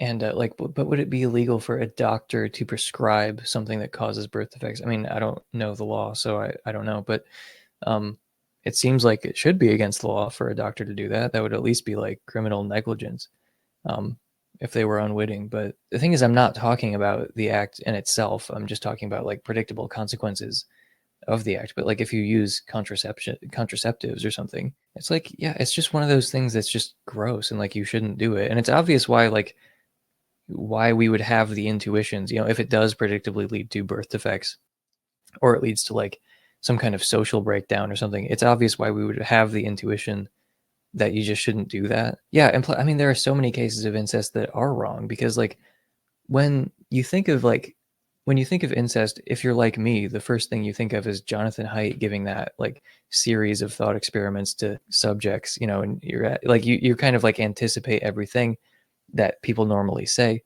and then at the end of it they say it's just disgusting. So that's the first thing I think of.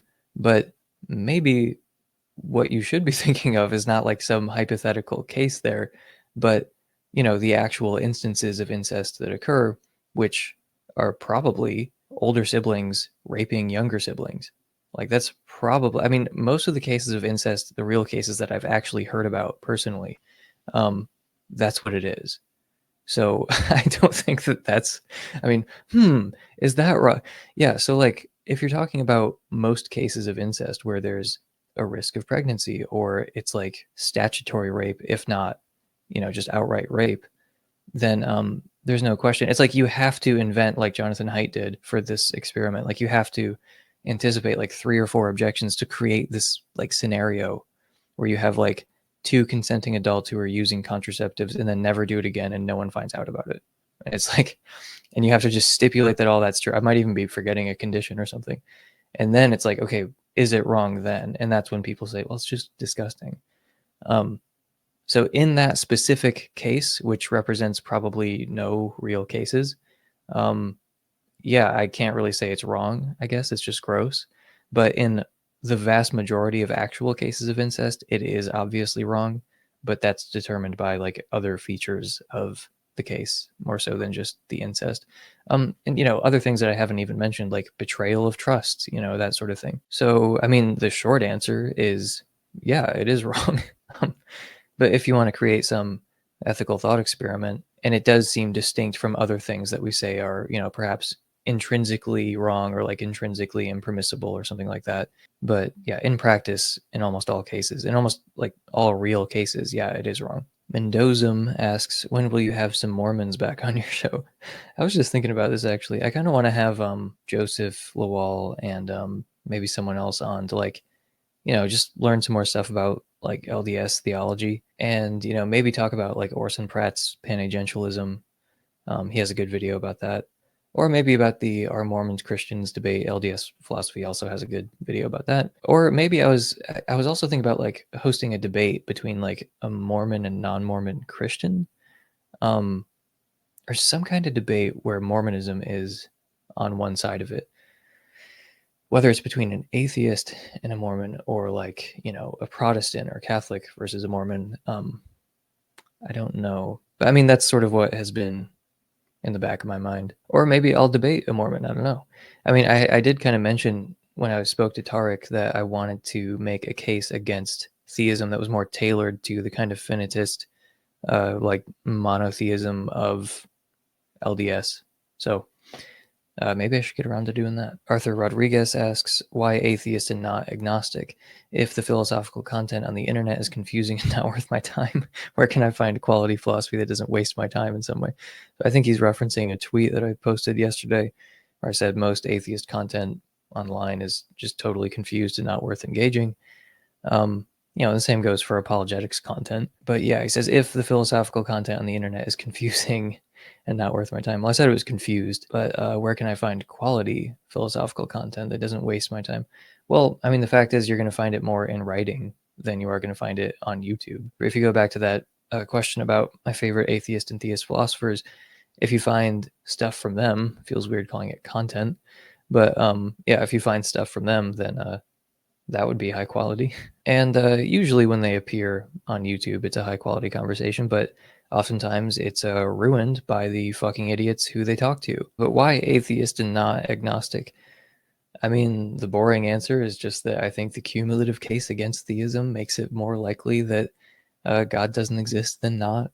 But, I can feel myself becoming more agnostic about a lot of things as time goes on, and theism's not exempt. If I were to just pick one piece of evidence, I guess it would be animal suffering over the course of evolutionary history. But it's not like I have like a, my credence in atheism is like 0.9999999 or something like that. I'm like closer to agnosticism than maybe like the average atheist. Like I lean in favor of atheism being true. Okay, so I don't feel agnostic because I'm not withholding judgment, and I don't think the evidence is like counterbalanced, for and against. But like I think there is good evidence for theism, and I just think there's better evidence against theism. When I became an atheist and was like so convicted about it, there were just so many things that I hadn't considered, and if I were to convert, like I would not be claimed by the majority of Christians or anything. But anyway, so it's not as if like I was being totally irresponsible or something. Like you have to really dig deep in some cases. That in itself is a little surprising on the hypothesis that God exists and he really cares about you having true beliefs about him and about the true religion and all that. You know, like why is it so hard? It goes way beyond seek and you shall find. It's like, why is it this hard? like, um, anyway, so when I was watching Majesty of Reasons, oh, by the way, speaking of like philosophical content that is worth your time, I have a section on my channel where I have like it's like philosophy of religion channels. Here I'm just scrolling through now. I've got Thoughtology, that's Alex Malpass's, Relay Theology, Naturalism next, The Non-Alchemist, Crusade Against Ignorance, Secular Outpost, The Analytic Christian, Parker's Pensée, LDS Philosophy, Josh Rasmussen, Dustin Crummett, Exploring Reality. There are others, but I'm saying that there's quality philosophical content on YouTube even. And, there are others I could mention, but that's philosophical content on the internet that is worth your time. So I can't sleep, so I'm going to answer some more of these. If the answers are of a lower quality, it's because I've been up for a long time. I just get insomnia every few weeks. So Integral Delina says, I've been reading this book called A Case for Necessitarianism that says nothing is contingent, everything is necessary. So the book doesn't have a twist ending.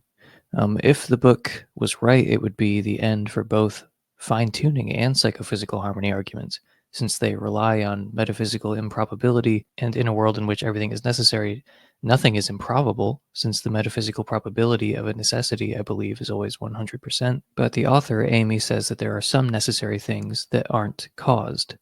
Acausal and necessary? That seems like a contradiction to me. Here's why. What is the truth maker for X is necessary? Whatever makes X necessary. What is a cause for X? Whatever makes X necessary. These are one and the same, right? So either X is necessary and has a cause, or X is uncaused, and the proposition X is necessary is not true because it doesn't have a truth maker. So this is my question. Please tell me if I'm wrong about that. Can the proposition X is necessary have a truth maker in the absence of any cause for X? What would this truth maker be?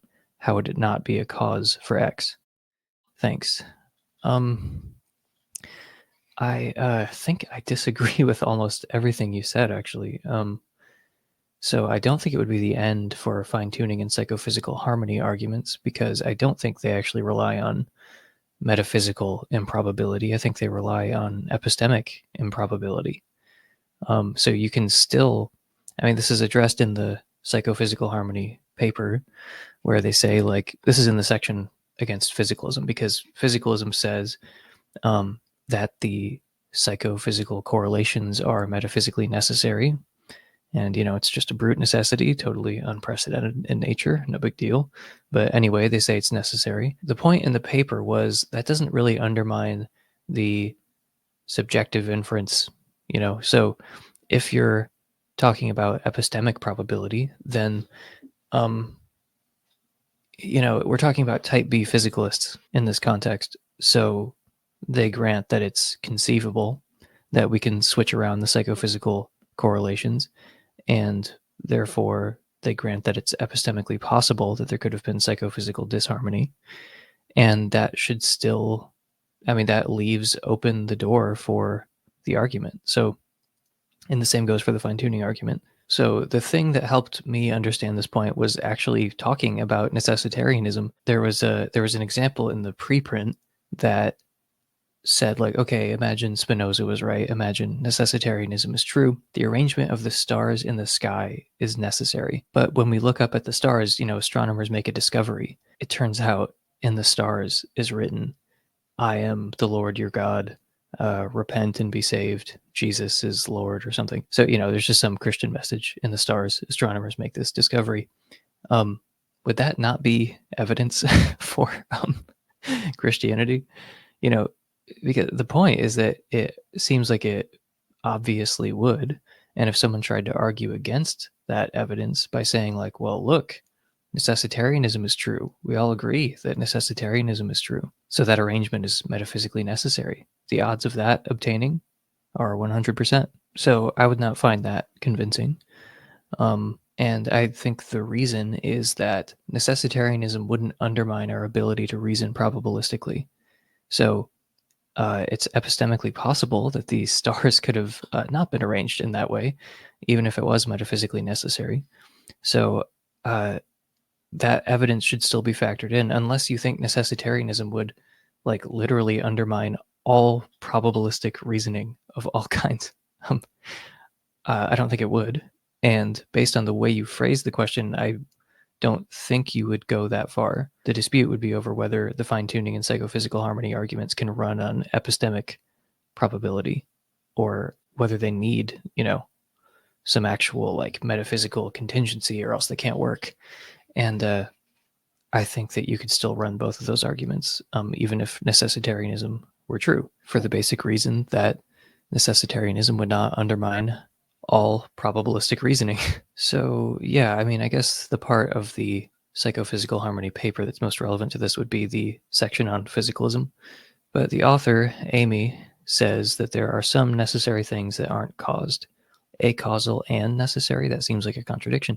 I think it's kind of weird that you think that because, I mean, the examples of necessary truths that seem like more common than anything concrete, involve abstracta. Like mathematical truths are very plausibly necessary, or like relations between universals or something. Like, Platonists are talking about abstract objects, and it's totally standard to think that abstracta are acausal. So, I mean, acausal and necessary, that's just like standard Platonism, I've read a grand total of 0 things about truth makers, so I could just be missing something crucial in this argument. But just as an aside, I have never had much of an issue with necessitarianism. I've wondered before, like, because Richard Dawkins gave this example when he was a kid. He said that he couldn't see why the internal angles of a triangle always add up to 180 degrees. It was something he took grown-ups' word for, and it had to be like that because he couldn't see why. And, he saw the reason behind it as he got older, but when he was really, really little, he couldn't see why that was like, why it couldn't be otherwise. And, I've wondered before if everything is like that really it's just like ignorance on our part that leads us to think that things are contingent and could be otherwise. And if we were given godlike intellects, then we would see that everything is as it is and it couldn't be otherwise. That's always seemed perfectly coherent to me, and I can't see, like, why does everyone treat necessitarianism like it's a bullet to bite? Why does everyone say, well, this would lead to modal collapse, therefore it can't possibly be true? Yeah, I don't have like a strong sense that necessitarianism is absurd. It just seems like, you could get something like necessitarianism by just ordinary determinism, plus thinking that like the initial conditions of the universe are metaphysically necessary. Maybe if we had godlike intellects, then we would see why the initial conditions had to be that way and couldn't have been otherwise. So I think that's plausible. I mean, maybe there was like a beginning to the universe, and the way things started off had to start off that way for reasons that we can't appreciate. And then just that plus determinism, I think, gets you necessitarianism, and I just don't think that's that weird. Azimanes asks, as a panpsychist, how do you explain the following? Number 1, psychophysical harmony. Do you, like Goff, go for panagentialism, or are there other options? And number 2, causal closure of the physical. There is no gap for consciousness to exert any causal efficacy if the physical is causally closed. Seeing as you are not an epiphenomenalist from your last video, do you reject causal closure? Thanks. So to take those in reverse order, I'm agnostic about the causal closure of the physical. I have no idea if the physical is causally closed. The point I was making in that video is that you can affirm mental causation and like take either position on the causal closure of the physical. So I think in order to affirm causal closure and mental causation, I think you have to be some kind of monist. You have to find a way of like unifying mind and material. And I think that Russellian panpsychists do that. So I can affirm mental causation and say that yes, consciousness exerts causal efficacy and the physical is causally closed. And in fact, some panpsychists are motivated by the causal closure of the physical. I mean, that's why some of them adopt panpsychism, is because they want to affirm this consideration that often is, appealed to in order to defend physicalism, but really it's just a defense of monism. And if you can find a convincing way of unifying mind and matter, then you're all good. So anyway, panpsychists want to take what's going in favor of physicalism and what's going in favor of dualism and try to carve out a view that has the virtues of both and the vices of neither. So this is one example of that. Like panpsychists can affirm the causal closure of the physical.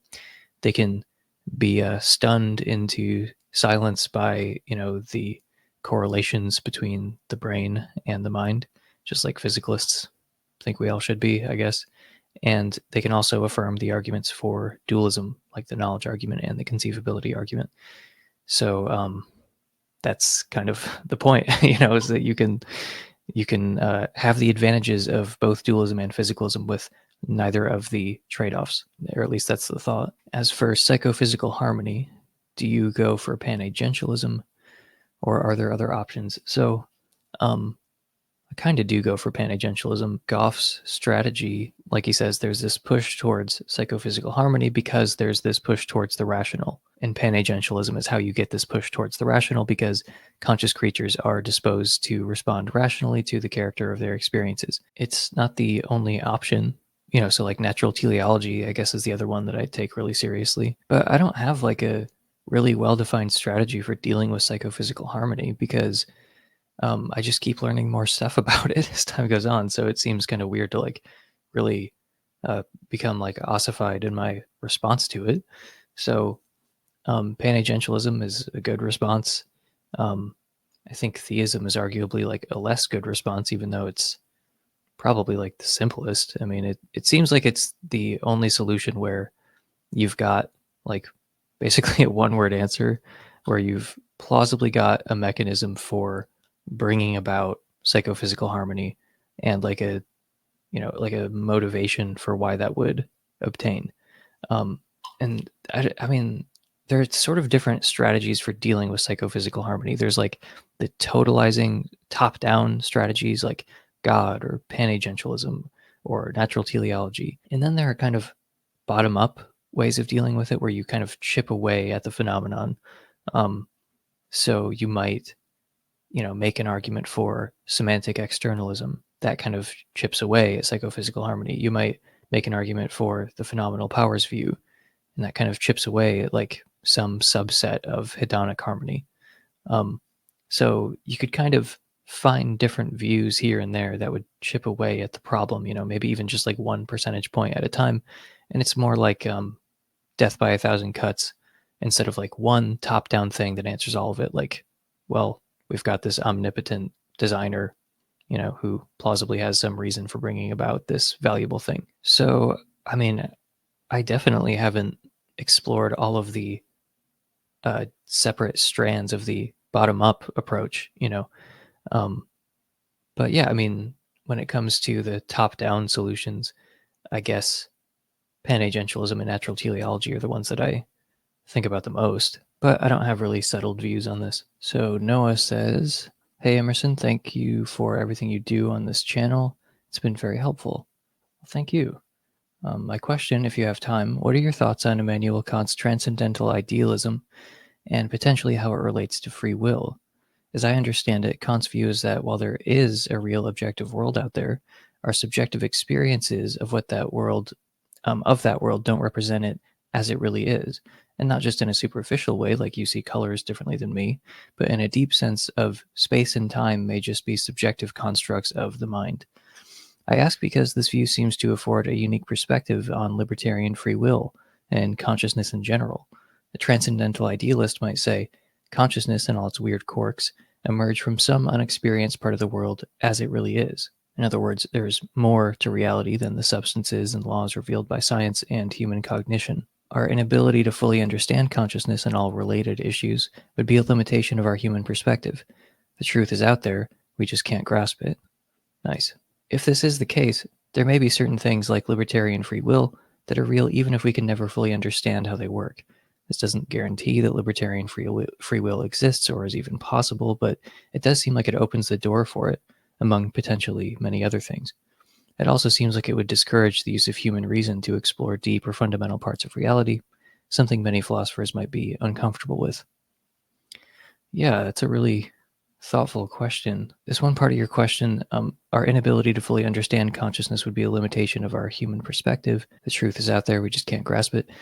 That sounds a little bit to me like Mysterianism, and you could be a Mysterian about consciousness. You could also be a Mysterian about libertarian free will. I mean, I don't know anything about Kant, but I feel like he did have arguments for it, right? I mean, I guess you're not saying he didn't have arguments for it, but I thought I mean, didn't he think it was like necessary for morality or something? But what you're saying about, well, maybe there's this underlying numinous reality. I mean, if you construe his transcendental idealism broadly enough, then it's like it's not at all unique to Kant to think that, well, there's like something revealed to us by appearance that is different from its essence, or something that is revealed to us by physical science that is different from you know the concrete reality that underlies the structure that's given to us by physical science. Like, if you construe it broadly enough, then it's going to be very widely accepted, first of all,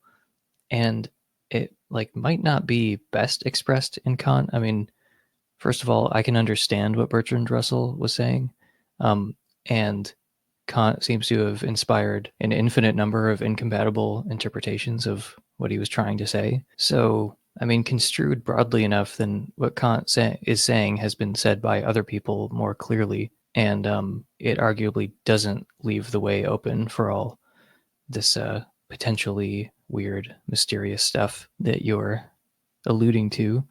But I also kind of agree with what Schopenhauer said, where he kind of goes along with the transcendental idealism, but only so far, because he thinks that mental reality is not numinous, and it kind of is the thing in itself. And I think if we were to translate what he thought into more like contemporary analytic philosophy, then I think he would fully support like Philip Goff's transparency thesis, phenomenal transparency.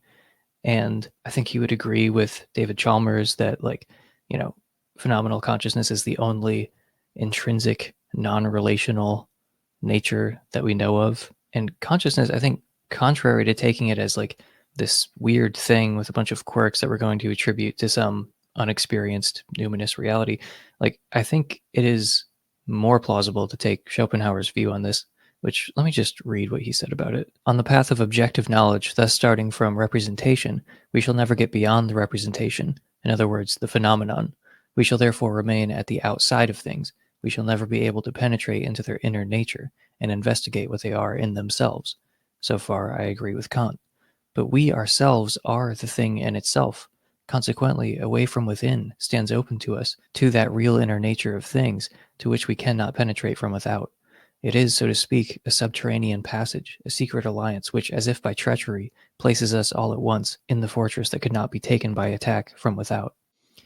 So I'm not sure if that directly answers your question, but I guess what I'm trying to say is there are parts of Kant that I wouldn't really want to go along with, and it seems like the parts that I don't want to go along with are the parts that you're saying would open the way for some of this weird stuff, or rather would open the way for this, Mysterianism about libertarian free will or consciousness or what have you. But yeah, thanks for the question. I'm sorry I can't give a better answer, but I just don't know anything about Kant's views. NitroAid says, what are your opinions on refuting beliefs when they are false but mean so much to somebody? Obviously, in a debate setting, the other person is essentially consenting to their beliefs being challenged.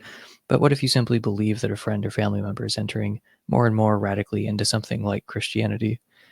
For me, it's my family, and it undoubtedly has led them to do good things, which I do not believe require Christianity as their basis, as they seem to think.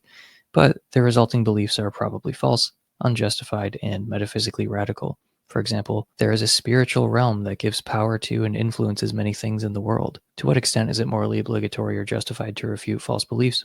So, I mean, it sounds like you already know the answer to this, which is just that there's a time and a place, and when it comes to family, I think it's more important to get along than it is to win an argument.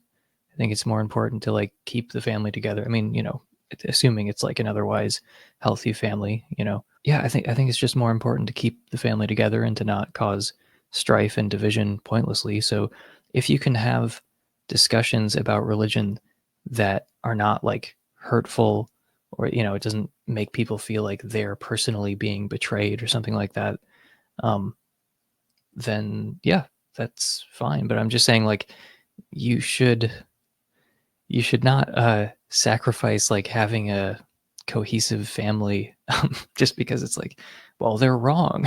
And I need to, I mean, I guess I think most of the people who I love are wrong about a pretty long list of things, but I mean, I don't really care that much. Yeah, I mean, there's a time and a place, and like, I don't know what kind of family you have, but for some families, like, it's totally a part of their dynamic to talk about like religion and politics, and like, that's totally fine. And for others, it's just not a good idea to bring it up.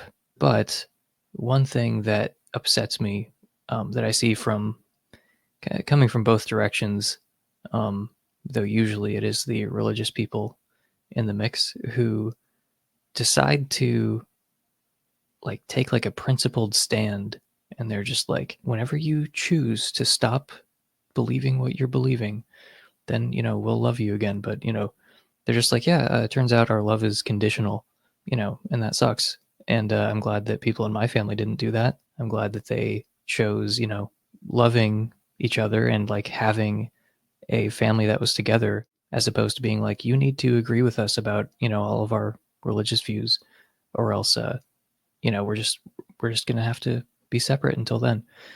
So I would definitely try not to be the catalyst that leads to like some kind of division or separation or something. So, I mean, if you just really need to get something out of your system, and you just really need to say your piece about something, you could start a podcast. That's what I did.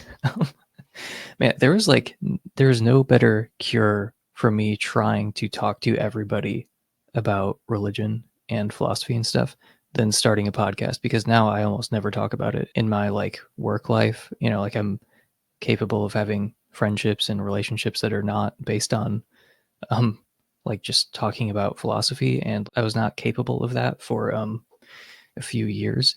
But like, having a podcast and like just getting to say the things that were on my mind, and believing that I had some things of value to contribute, and then I got to contribute those things, and I got positive feedback, and it just kind of scratched the itch, and I don't annoy the fucking shit out of people like I used to all the time, by talking about this in situations where people don't want to talk about it. But yeah, I mean, if you don't want to start a podcast, then you can just try to make it clear to them that you want to talk about this, and you kind of want to have it out with them. You want to like debate it, but you still love them, and you don't like reject them personally. It's important to make that clear. But yeah, don't get too angry. Don't take it so seriously. Don't say things in anger. I'm just talking, I mean, literally, I'm just thinking of mistakes I made and then being like, yeah, don't do that. Don't do that. Don't do that. But yeah, I mean, I don't think you are morally obligated to refute every false belief that you happen to overhear someone articulate.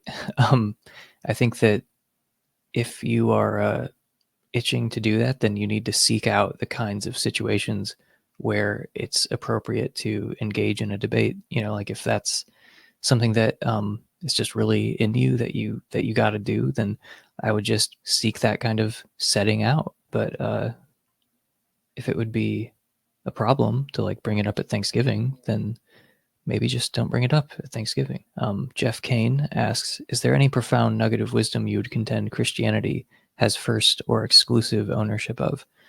Definitely nothing that it has exclusive ownership of, but being first. I mean, I would think that some of the teachings of Jesus were not really articulated in that way before him. I mean, I don't think that Jesus came along and like systematized stuff that was all there. Like, I think there were novel teachings of his. I guess I would be surprised if a lot of people had been running around saying, love your enemy prior to Jesus, because it's such bad advice that I just can't, I don't think it was probably that common. But yeah, there's definitely, like, Jesus definitely said some original things. Well, I mean, obviously Jesus said novel things, but Jeff specifically asked about nuggets of wisdom. I mean, Jesus's basic message to me sounds like, you know, radical forgiveness, turn the other cheek and that kind of thing. So I guess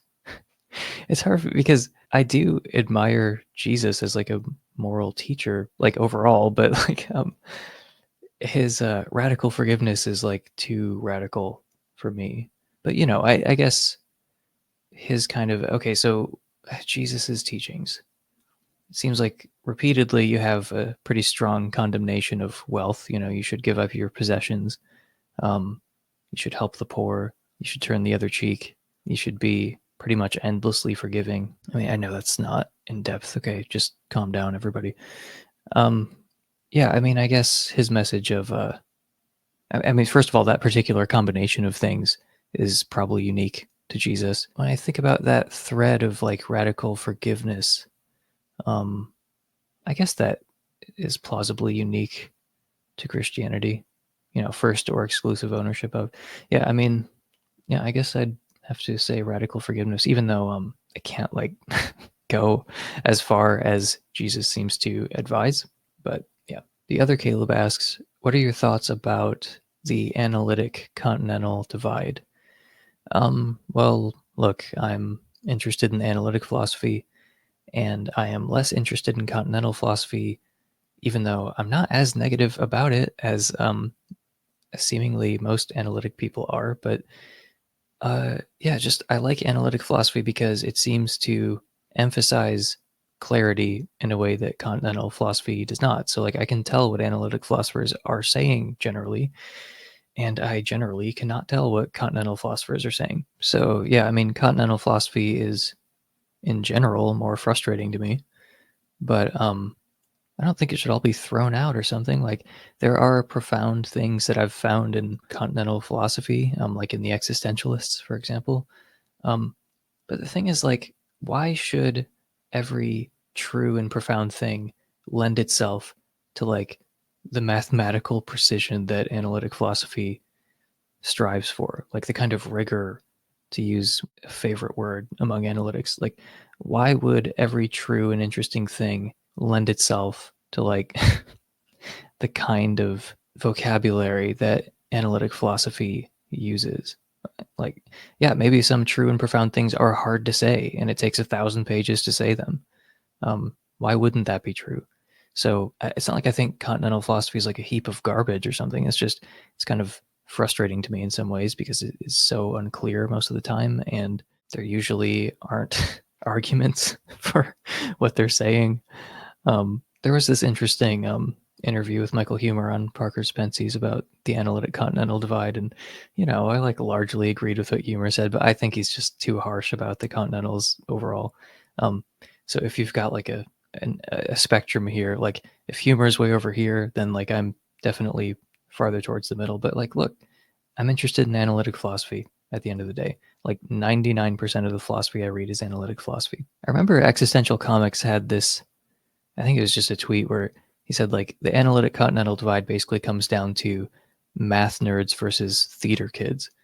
Like that struck me as kind of true actually, because you think about like Nietzsche, definitely a theater kid, Bertrand Russell, definitely a math nerd. But I mean, analytic philosophy can be so artless, like it can be so devoid of any aesthetic value whatsoever. You don't need to write philosophy like you're writing a fucking vacuum cleaner repair manual. You can actually write well, it's not against the law. And continentals, it's okay to be clear what you're talking about. By the way, just as a side note, as I'm scrolling through these comments, it's insane how many of you don't know how to spell my name, considering that it's the name of the channel. There's only one M. It's not EMM. Emerson. I mean, what the fuck? It's just, it's never spelled that way. Okay, Majesty of Reason asks, question, if you could quantify the sheer depth of your resistance to God in acres, how many acres would it be? 69 acres. And now that I'm reading the replies, it looks like someone beat me to it. Hayden said, as a doxastic land surveyor by trade, I'd guess Emerson's resistance acreage, 69 acres. That's the same estimate I had. Joe Schmid's resistance acreage, 1 acre. Alex O'Connor's resistance acreage, 420 acres. Devastating. And from Majesty of Reason again, on a more serious note, do you think the phenomenal powers view seriously weakens the psychophysical harmony argument? Why or why not? So, I mean, I think it's important to note that there are multiple kinds of psychophysical harmony. when you talk about psychophysical harmony, everyone always talks about pain, pleasure, inversion scenarios, but that would fall under the category of hedonic harmony. And hedonic harmony is only one part of psychophysical harmony. There's also cognitive harmony, there's epistemic harmony, there's semantic harmony. So I think that if the phenomenal powers view is going to do something to chip away at the phenomenon of psychophysical harmony, it's just going to chip away at hedonic harmony. I think that's all it would do. I can't see how it would help with the psychophysical correlations. Okay, but like when it comes to the phenomenal to phenomenal correlations, I feel like it does weaken the psychophysical harmony argument because it dramatically lowers the amount of ideally conceivable hedonic disharmony that there could be. So if psychophysical disharmony is not ideally conceivable, then obviously that would undermine the argument. And I don't think it's just type A physicalists who can maintain that psychophysical disharmony is not conceivable. I used to think that was it, but like I mentioned this in an earlier question, there are just bottom up approaches to addressing psychophysical harmony that kind of chip away at it just like 1 percentage point at a time. And that strategy is, like I said, more death by 1,000 cuts rather than kind of a top down, God or a panagentialism type of solution where you just kind of have this one thing that kind of is supposed to solve it all. I think the phenomenal powers view would successfully chip away at a subset of hedonic harmony. So it would not seriously weaken the psychophysical harmony argument unless you think, hedonic harmony is all there is. Because, how would the phenomenal powers view affect epistemic harmony or semantic harmony or cognitive harmony? But the thing is, it wouldn't even get rid of all hedonic harmony because, like I said, I don't see how it could affect the psychophysical correlation. It would just affect the phenomenal to phenomenal succession. So I know that Hedda Hasselmerk thinks it chips away at more hedonic harmony. We just talked about this briefly at the panpsychism conference where Philip Goff and Sean Carroll debated. But yeah, I think the phenomenal powers view is plausible, and it does chip away at the amount of mysterious and surprising psychophysical harmony. I think if you were going to take this like multi-pronged approach to answering psychophysical harmony, that should be a part of it. So John Buck asks, all right, we've got a really concise question from John here. If there is some first moment of time in which an organism is conscious, prior there was nothing it's like to be them. It became something it's like to be them. Would that organism be conscious in that first moment? Or would they only be conscious in the second moment? Supposing consciousness requires at least 2 points in time in order to occur between them, it would seem that they could not be conscious in that first moment, since the second moment would have yet to occur. But if they were not conscious in the first moment, it would seem they could not be conscious in the second moment either, since there would be no moment prior that they were conscious and no moment later in which they were conscious. If consciousness is not an intrinsic component to every state of affairs, I could see how it may require multiple instances of time in order to emerge from. But if consciousness resides at a fundamental level to all things, then even a necessarily initial state of the universe would have to have consciousness, even though there would have yet to be any additional moments of time for its consciousness to flow out of. For those who aren't aware, me and John have been arguing whether or not time is required in order for consciousness to exist. Like, could you have atemporal consciousness? Like, could you have experience and yet no passage of time? So I tend to think that you can't really have subjective experience. You can't have phenomenal consciousness without time. Like, you need the passage of time in order, because I can't imagine like a truly quiescent conscious mind. Like it seems like consciousness is always in flux. There's always something happening. There's always something changing. Like when I think about my own case and I think about it being like something, there's some kind of duration to every experience, and when I try to imagine experience without duration, it's just very hard for me to conceive of. So depending on which view you take, there are two kind of obvious things. I mean, first of all, God is supposed to be this mind that is totally timeless. And plenty of philosophers have argued that, those two things don't seem to go together. timelessness and consciousness. So that's one area where this becomes kind of important.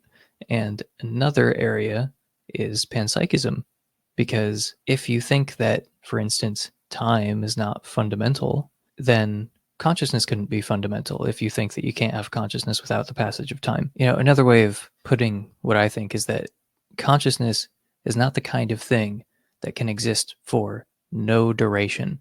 Experience, subjectivity, it always exists for some duration. To say that a conscious mind exists outside of time, it just means there's like no duration to any of its experiences. I think that's what it would mean.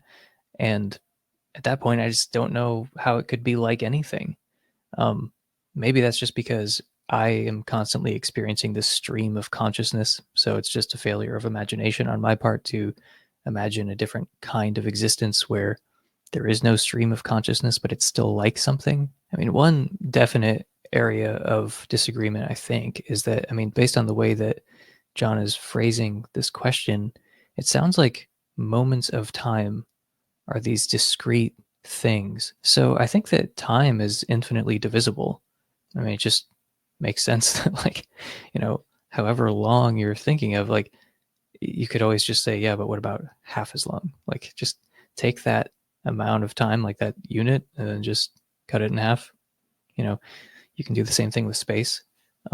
Yeah, so I think that space is infinitely divisible. I think that time is infinitely divisible. So maybe I'm not thinking clearly because I haven't slept, and it's so late. It's actually early now. But I would think that even if there is only one moment of time, like the first moment, it would have to exist for some duration, right? Like as soon as there's time, it seems like whatever arbitrary unit you want to draw a circle around and say, like, that's a moment, seems like you could divide that in half, and then you could divide that in half, and then you could divide that in half, and you could divide that in half. And as an aside, I'll just say that Zenew's paradox about, like, well, in order for the runner to finish the race, first he has to run half the distance, and then he has to run half of that distance, and then half of that distance. It seems like, first of all, it shows that space is infinitely divisible, and second of all, you might conclude that we can complete an infinite series in some cases because space is infinitely divisible and time is infinitely divisible, and yet we traverse from one moment to the next. It was 3 p.m. and then it was 4 p.m. Even though time is infinitely divisible and even though space is infinitely divisible, we can still move from point A to point B. So it seems like that means that we can complete an infinite series, at least in some cases. That doesn't mean we can complete any infinite series you could possibly think of, but sometimes we can complete an infinite series. So, one point of disagreement between us, I think, is that I think time is infinitely divisible, and based on how you're phrasing this question, it doesn't seem like you would agree with that. But it's an interesting argument that you're raising here, because you're saying, well, your view seems to imply that, it wouldn't be like something in that first moment of time, but then it also wouldn't be like anything in the second moment either. But like I said, I think that because I accept the infinite divisibility of time, that like any moment, including the first moment, is going to have some duration to it. And my only claim is that consciousness is not the kind of thing that can exist for no duration. If I took time to be discrete, then I think this would be a pretty good argument. But I don't. Maybe I'm wrong that it hangs on that, but at least at this moment, in the state of mind I'm in right now, it seems as though our disagreement hinges on whether time is discrete, moments of time are discrete or continuous. But, time doesn't seem like it's a bunch of little Lego blocks that we're putting together, It's just a smooth continuum, and you can always zoom in farther. You can always take some unit and just chop it in half. And then take that unit and chop it in half. The non-alchemist asks, if you became a theist again, how likely do you think it would be that you'd end up as a Christian theist as opposed to some kind of generic theist? That's a really good question. Because at first I thought you were going to say, how likely is it that you'd be a Christian as opposed to some other religion? And it's like, well, obviously going to be a Christian. Because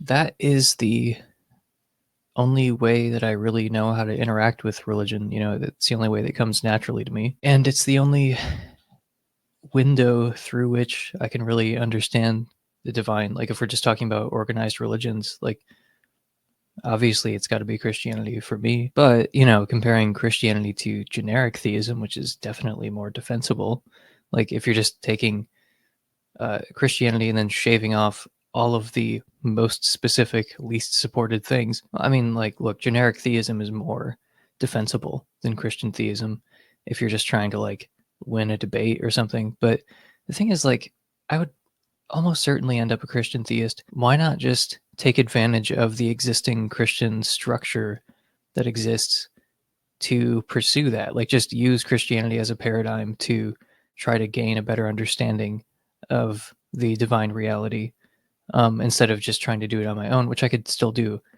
by the way. But it's like, whatever would be available to me as a generic theist, I could still have available to me, but I would have more resources if I kind of chose to be a part of Christianity, even if I wasn't totally convinced of its more specific claims and I was just a generic theist.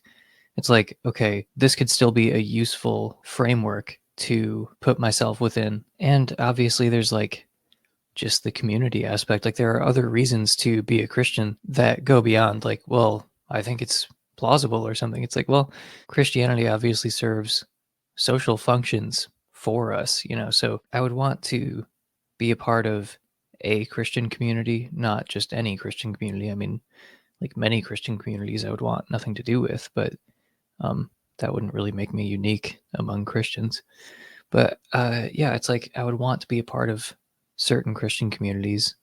I would want, leaders to teach me things. I would want people to converse with. I would want to, like, like, if you join Christianity, there's like a place you can go at least once a week, maybe more, in order to contemplate the divine and the religious life and, whatever else they've got for you.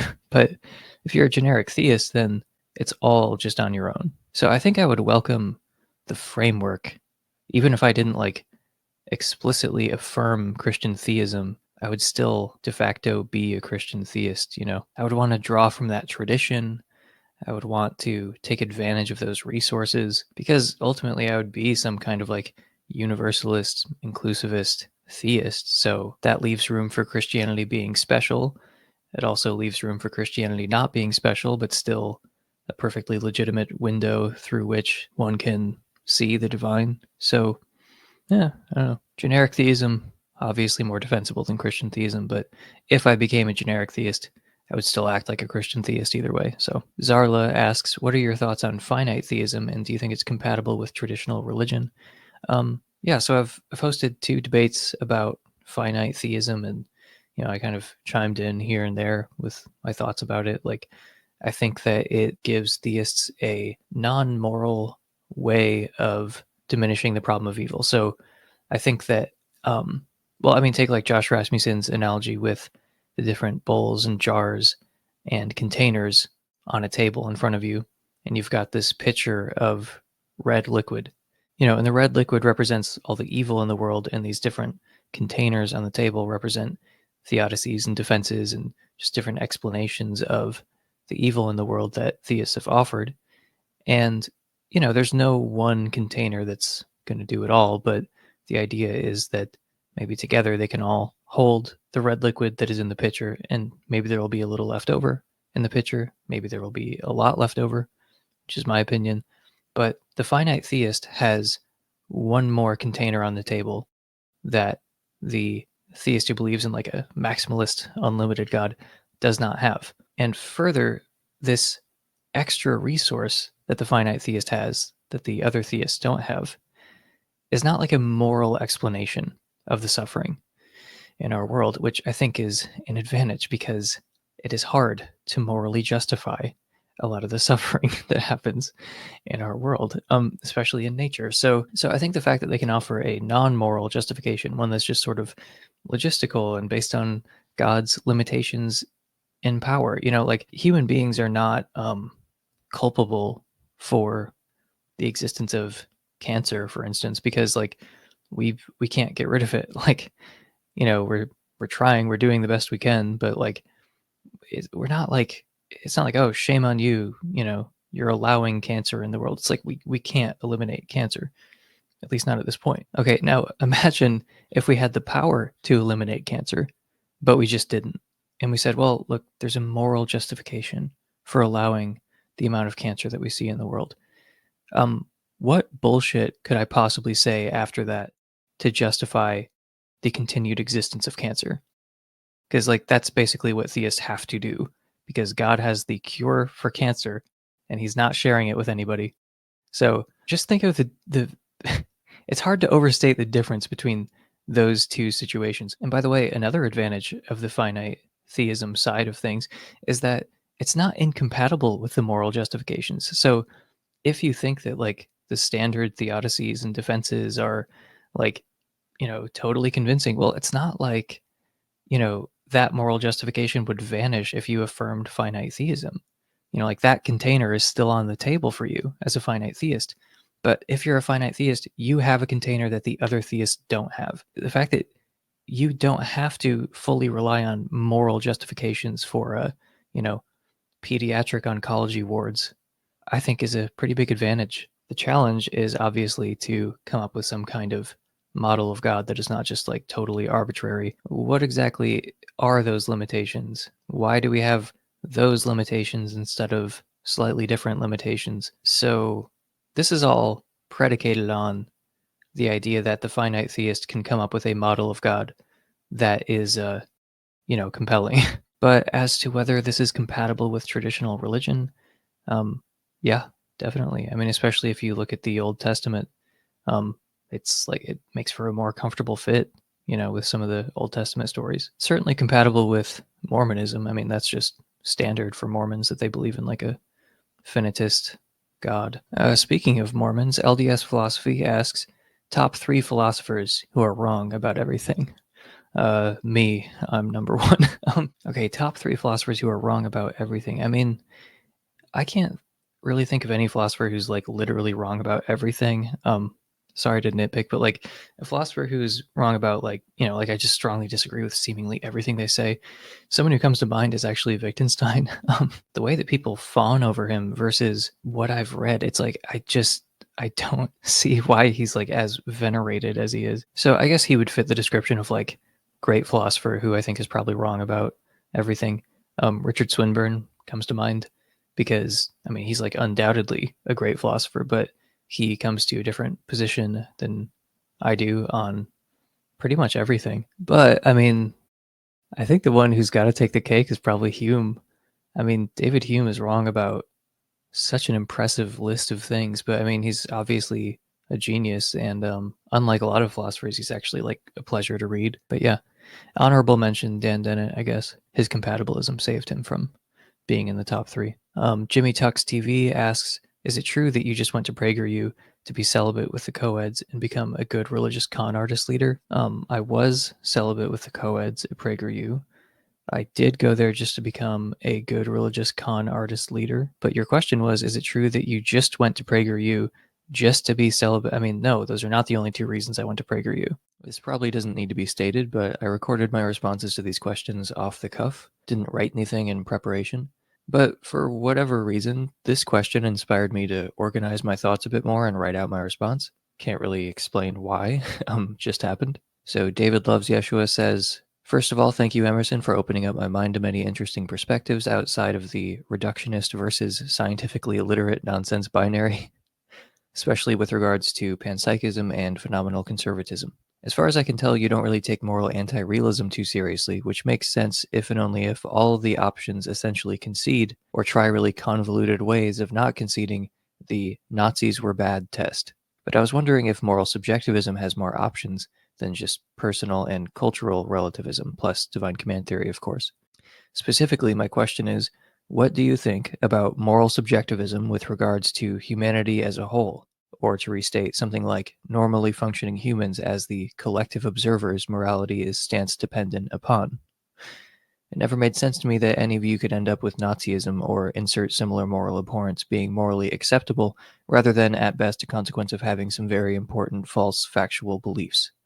That being said, I just don't have any intuition that morality is somehow completely stance-independently objective. Torturing babies for fun equals wrong, therefore morality is stance-independent. Just seems like an unnecessary logical leap to me, and I'm not currently convinced of Platonism over nominalism. If you get through all this, thank you very much for all the genuine, intellectual, and open-minded content.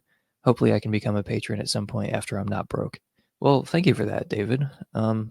Okay, so the idea that normally functioning humans are the collective observers that morality constitutively depends upon, henceforth turbo-subjectivism, is the view that when we say X is right, what it is for that to be true is that collective humanity approves of X. That's an initially more plausible sounding version of subjectivism than individual subjectivism or cultural relativism, but I think it doesn't really avoid the main problems with subjectivism. Most of the problems I'm going to mention can be refashioned to address subjectivism in other forms. So to use your Nazism test, consider these two propositions. 1. Humanity approves of killing all the Jews. 2. Killing all the Jews is good.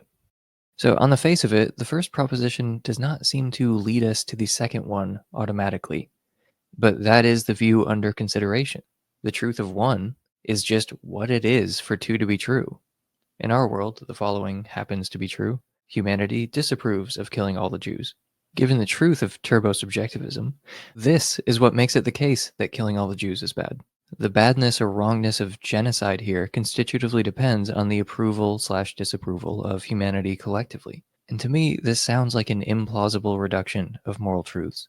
And one obvious counterintuitive implication is that if, at some point, humanity's conventions should change in such a way as to endorse the mass murder of some ethnic group, we'd have to maintain that on that day it will be morally right to participate in the genocide. So we should clarify a common point of confusion about the claim that moral realism is intuitive and anti-realism is counterintuitive. Since anti-realists routinely misunderstand what's being said here, we're not saying that an abstract, philosophically precise description of a realist metaethical view would make immediate sense to a non-philosopher, or just sounds obviously right on its face to anyone who would understand it. We're usually talking about specific propositions that accord with different theories being intuitive or counterintuitive.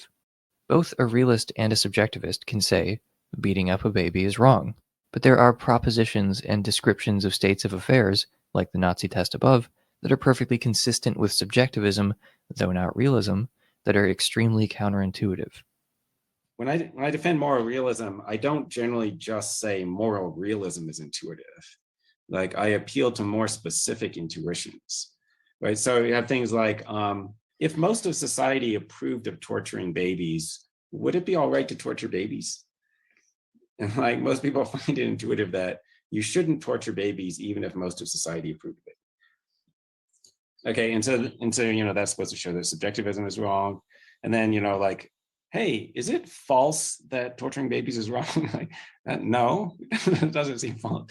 So that's supposed to refute error theory, right? And then so like the particular versions of anti-realism are incompatible with some specific intuitions that are pretty widely shared and pretty firm.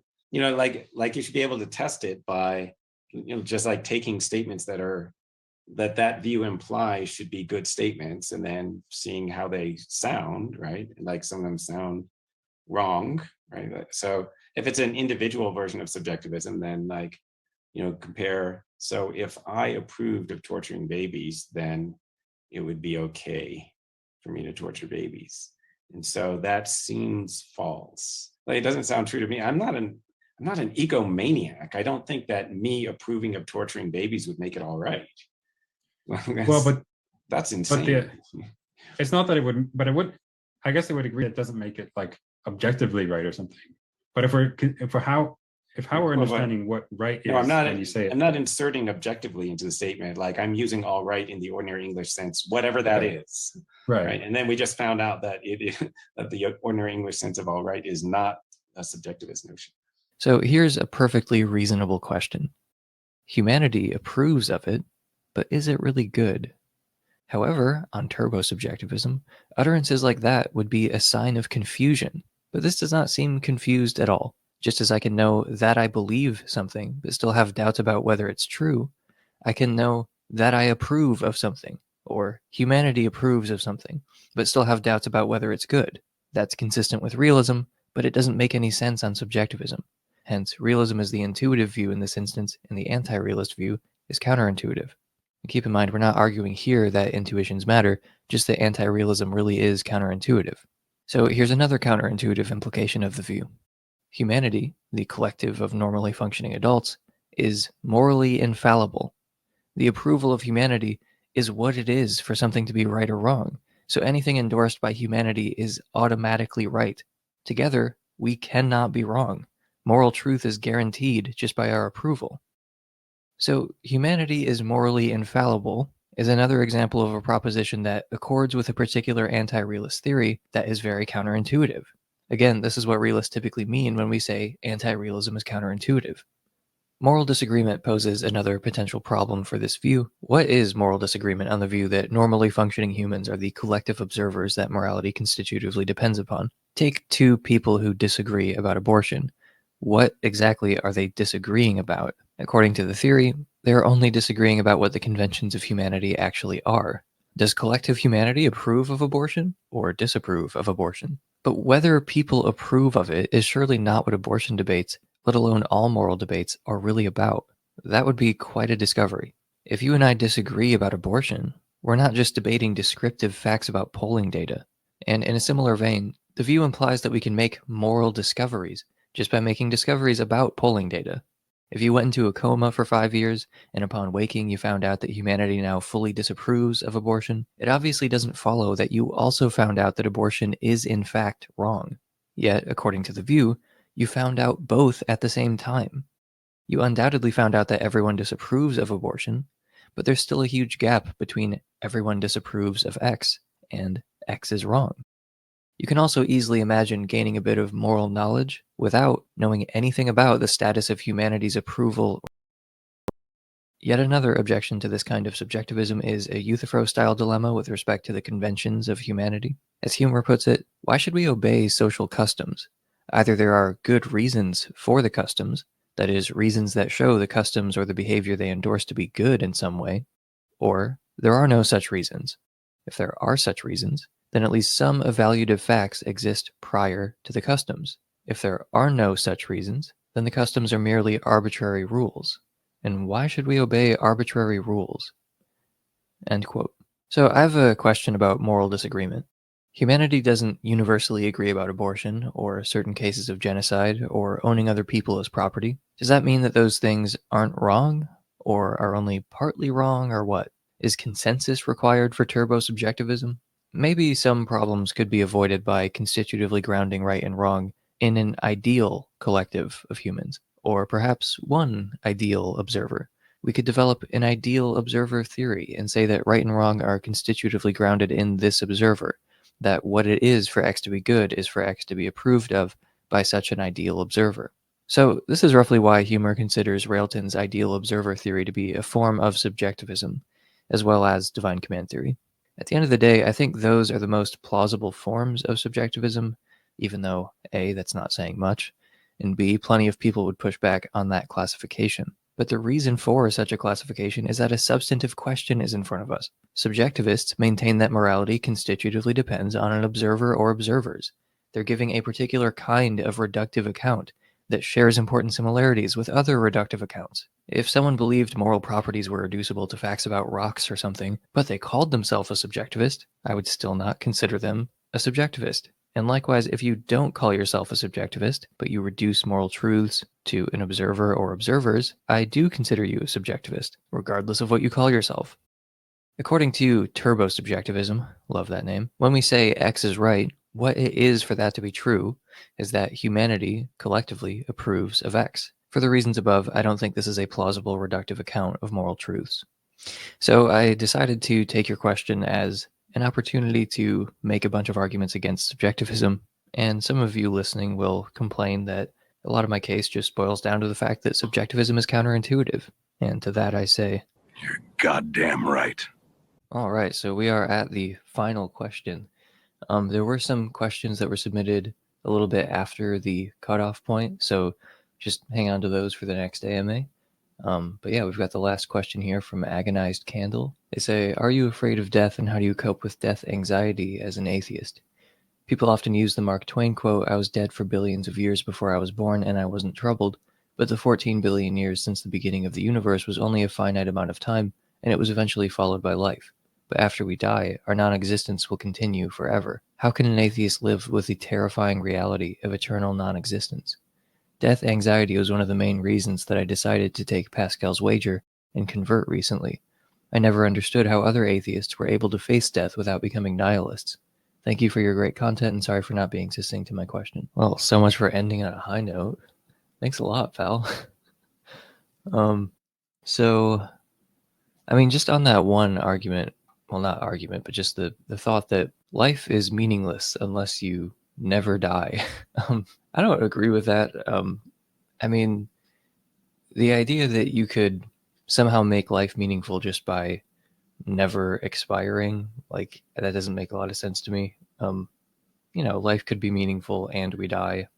Life could go on forever and it would still be absurd. Like, those are both possibilities. It seems like you could live forever and it would still be meaningless. Like, if your life is meaningless now, why would extending it through eternity make it meaningful?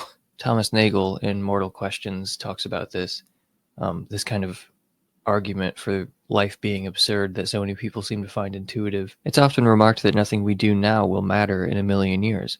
But if that is true, then by the same token, nothing that will be the case in a million years matters now. In particular, it doesn't matter that in a million years, nothing we do now will matter. Moreover, even if what we did now were going to matter in a million years, how could that keep our present concerns from being absurd? If their mattering now is not enough to accomplish that, how would it help if they mattered a million years from now? So that's in the opening of The Absurd, Mortal Questions. Check it out. First philosophy book I ever owned right here. But yeah, that makes sense to me. Like, if nothing we do now matters in a million years, then by the same token, what's going on in a million years doesn't matter now. Namely, the fact that nothing we do now matters in a million years. If their mattering now isn't enough to accomplish what you're looking for, then why would mattering in a million years change anything? It just seems so obvious that things matter now. Like, if this next meal is good or terrible, or if my relationship is in a better or worse state, or if I'm in excruciating agony or not. Like, I can think of things that matter to me right now, and you're not going to talk me out of, it mattering to me, whether or not I'm happy or in pain or whatever. This essay from Nagel is actually also the first time it dawned on me that chains of justification end somewhere, which has all kinds of applications. Yeah, just this idea that, like, well, look, stuff matters. There's a chain of justification, and eventually it just bottoms out in, like, some kind of brute fact of mattering. So, like, if you're trying to explain action, I think this is the example he gives. Like, why are you going to the cupboard to get an aspirin? Why are you getting an aspirin? Well, to stop my headache. It's like, why are you trying to stop your headache? And it's like, well, that's the point where the question starts to sound dumb. Like, do you know what a headache is? Like, you might not know why I'm going to the medicine cabinet. You might not know what aspirin is. But once you understand what a headache is, then it just makes sense that you would want to stop it. Like, it matters to you to stop it. Like, pain is intrinsically bad. Once you understand what it is, you have reason to avoid it. If you say, yeah, but why do you want your headache to go away? It's like, you're either an idiot or you're asking a very deep philosophical question.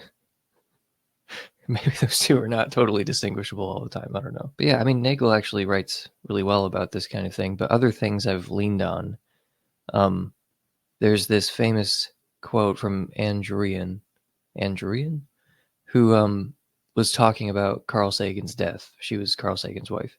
And she just wrote, I think she was just speaking, but she just spoke really beautifully about that. And I've just returned to that again and again over the years. Also, I guess Mortality by Christopher Hitchens, especially when I was first, like, in the deconversion process. It's been a while since I read it, but just the concept of a man writing a book about his death while he's dying that he didn't finish, that itself, it's like an intriguing project in and of itself, even without the kind of religious element to it. But if I had to pick one book, I guess it would be Man's Search for Meaning by Viktor Frankl. Like, that's the one that I've leaned on the most. Also, occasionally The Gay Science by Nietzsche, which has almost like a scriptural quality to it. And occasionally, Sam Harris talking about gratitude, or, so like you can find this kind of thing in Waking Up, which is a great book, and also just in different clips online. But what can atheists say, that's as comforting as the Christian story? Nothing. There is nothing that anyone could say that's more comforting than, so, imagine that you just lost someone, someone has died, and there's one person telling you death is an illusion. That person who you're missing, who you're grieving the loss of, they're actually not dead. They're exactly as they were, more or less.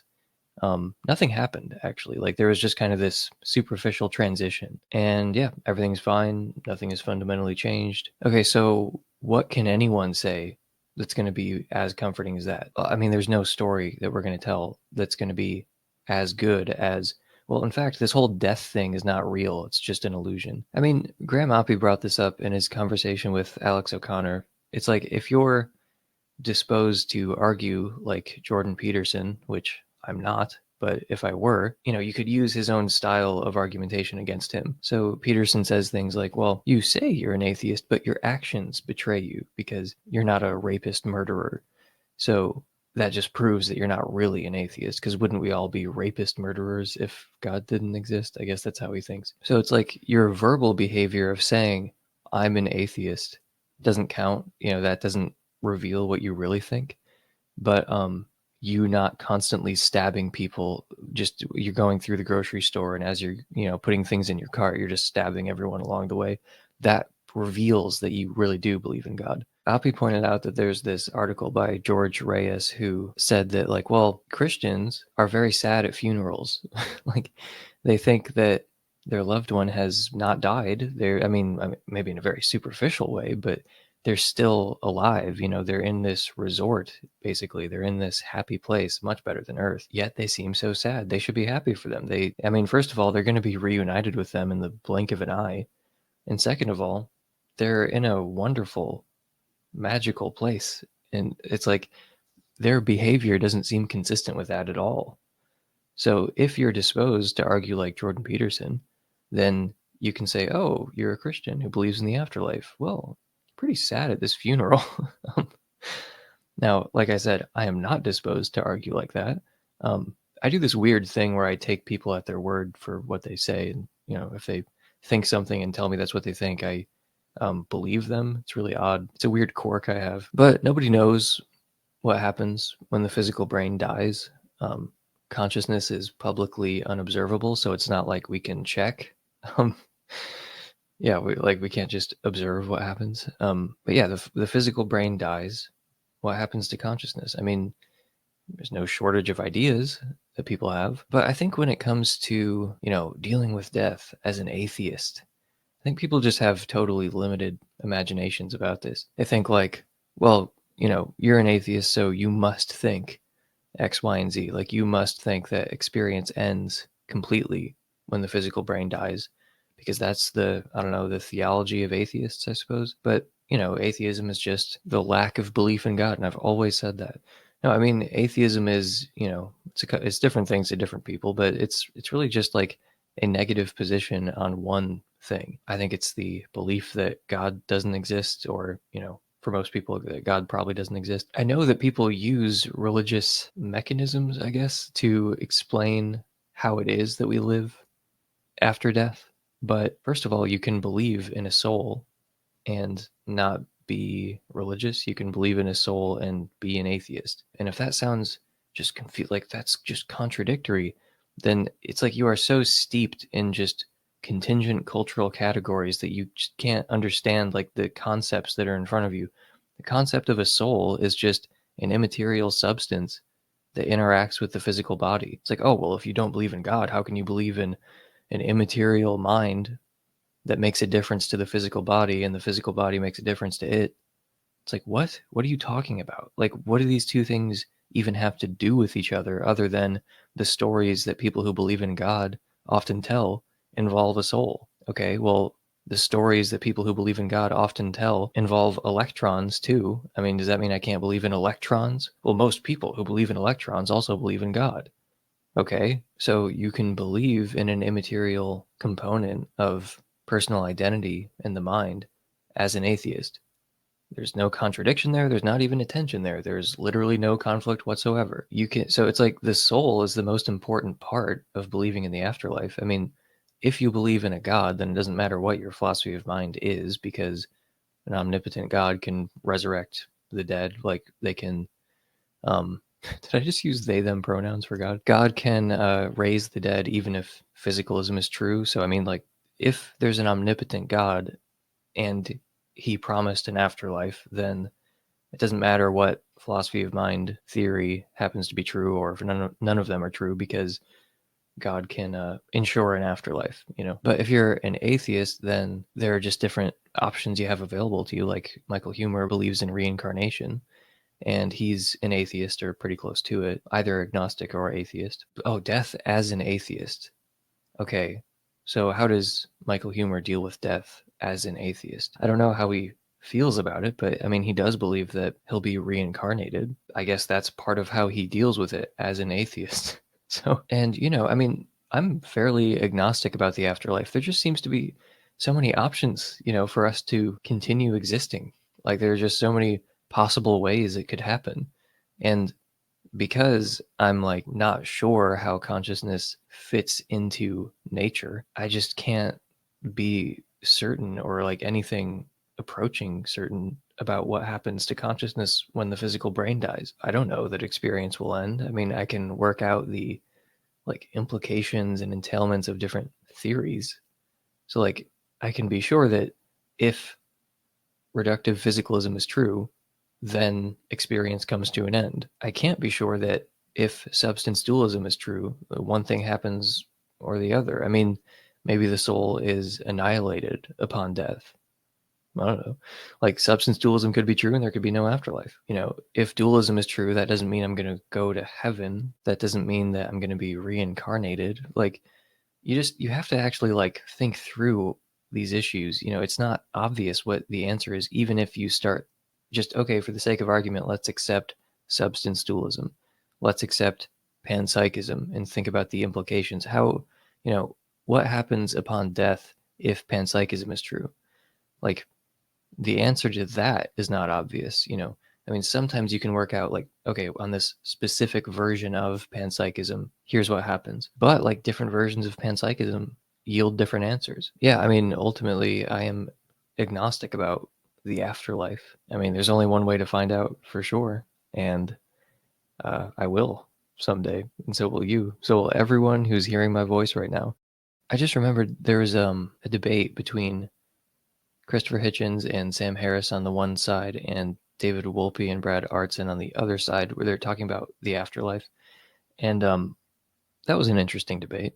And Hitchens was also dying when that was happening. With respect to your question, it's like, well, how do I deal with death anxiety as an atheist? Well, I mean, like I said, I'm not sure that I'm going to cease to exist.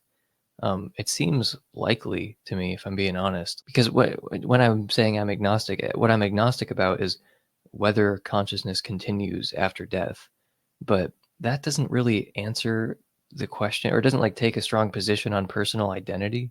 So I'm saying the way that I exist in some sense is probably going to cease to exist.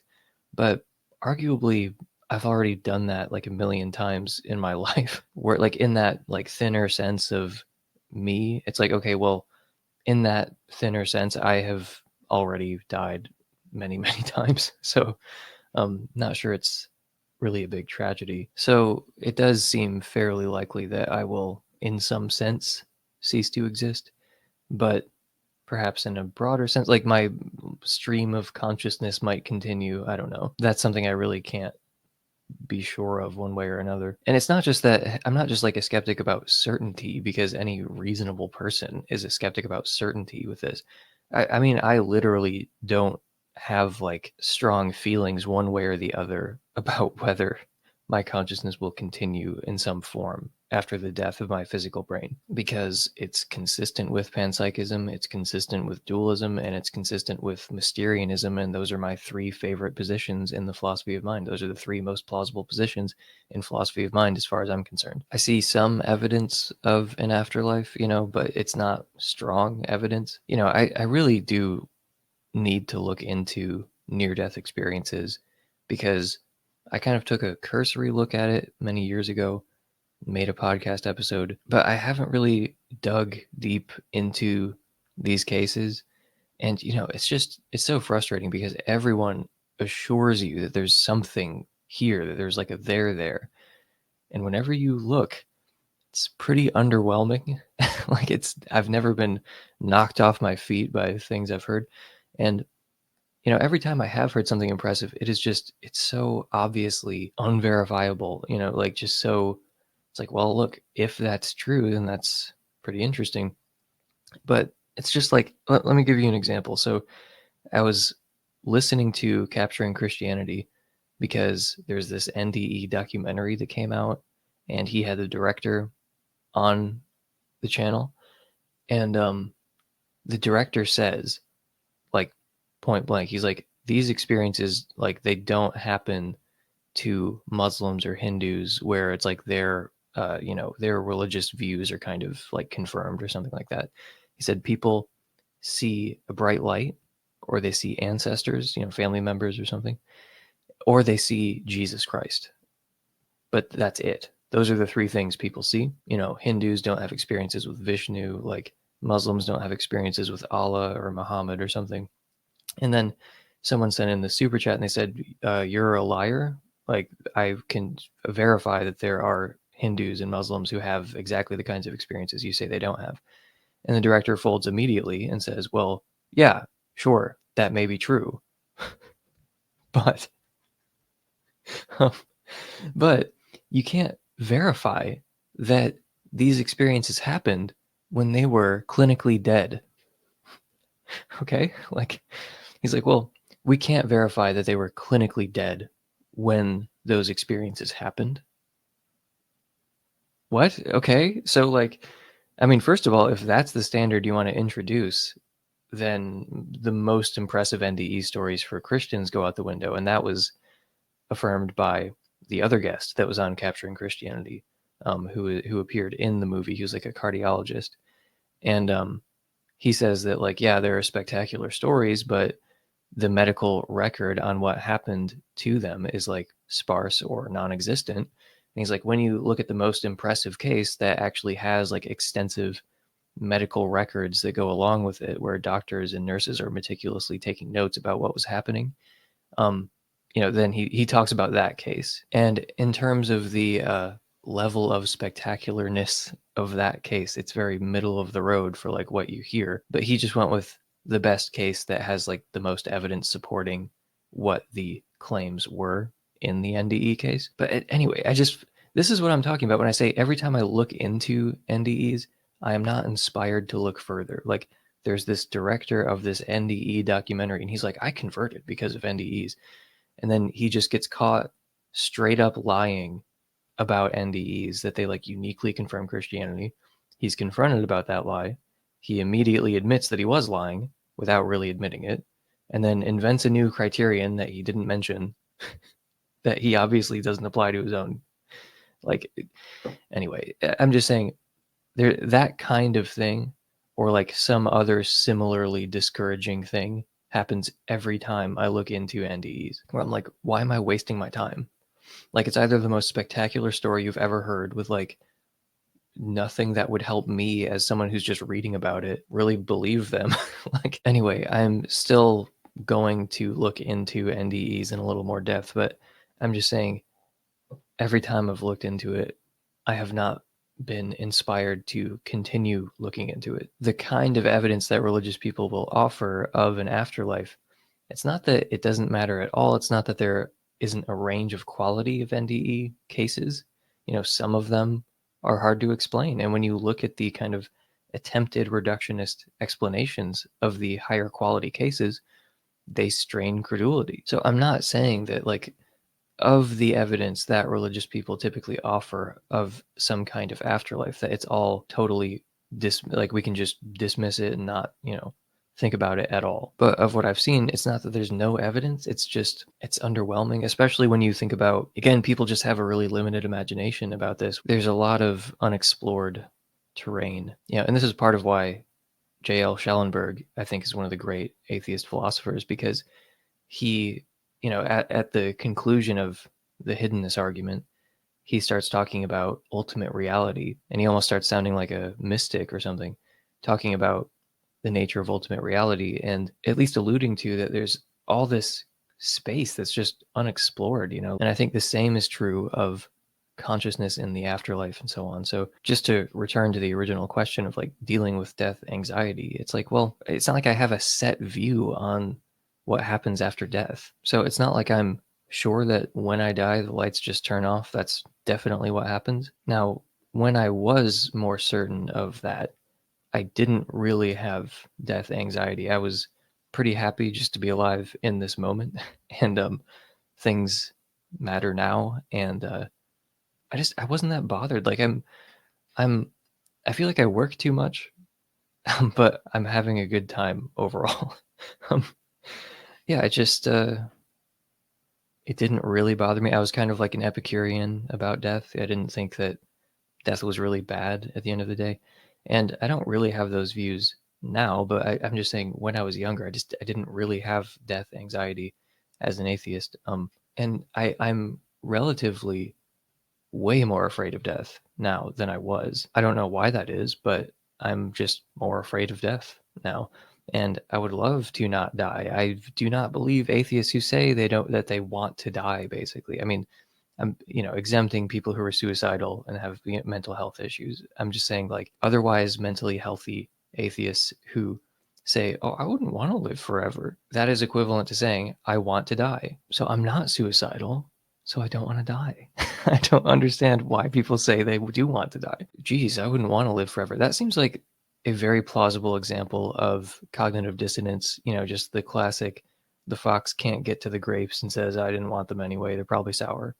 It's like, well, you think you can't have eternal life, so you say, well, it would suck anyway. Actually, it would be terrible to live forever. You know what's terrible? Dying. Though I will say something that I would sooner become one of these atheists who's just totally in denial about the badness of death than one of these like techno dorks who's like, I'm going to upload my mind to the cloud. And then they're just like, they have such bad death anxiety that they literally deny their deaths, and they say, well, why can't human beings live for 10 billion years, just with better medicine? And why can't I upload my mind to the cloud? Okay. Good luck with that. Wish you the best. And, that to me is just infinitely more pathetic, just like deluding yourself into thinking you're going to upload your mind to the cloud. Like, I don't deny that AI could be conscious, that computers and robots, whatever, could be sentient, could be like something, to be some artificial silicon thing, whatever. But like, that's not going to be your consciousness. That's going to be like maybe a qualitatively identical AI or something, but like, that's not you in the sense that you care about. You are still going to die. Your point of view is going to come to an end, and someone else's, which is qualitatively identical to yours, is going to begin. There might even be overlap, which you'd think would make it very clear that you're not the same. Like the teletransporter case, where it's like you're transported to this other place, but then you don't die right away, and you see them over there and you're like, that's not me. And then you die, and then you're vaporized in the chamber or whatever. You'd think that's when people would finally realize Emerson was right, but they still don't. Even when you put it to them, like, what if instead of being killed instantly when you step into the chamber, you are killed a few minutes later and you see yourself, exiting the other side, and you're like, wait a second, I'm here. And then you get vaporized. And in that moment, you'd think it would become clear that that's not you. And obviously, it would become clear if that actually happened. I refuse to believe that people can't see that I'm right about that. If that actually happened, you would see that I was right. You'd be like, wait a second, that's a clone of me. And even though a clone is me in many important senses, it is not me. Anyway, moving on from things that I'm obviously fucking right about. Death. Is it bad? Yes. I mean, why would it be bad to die now? I mean, one reason is that you're missing out on a future of value. So I can't think of a time when it would be good to die, assuming there's a future of value ahead of you.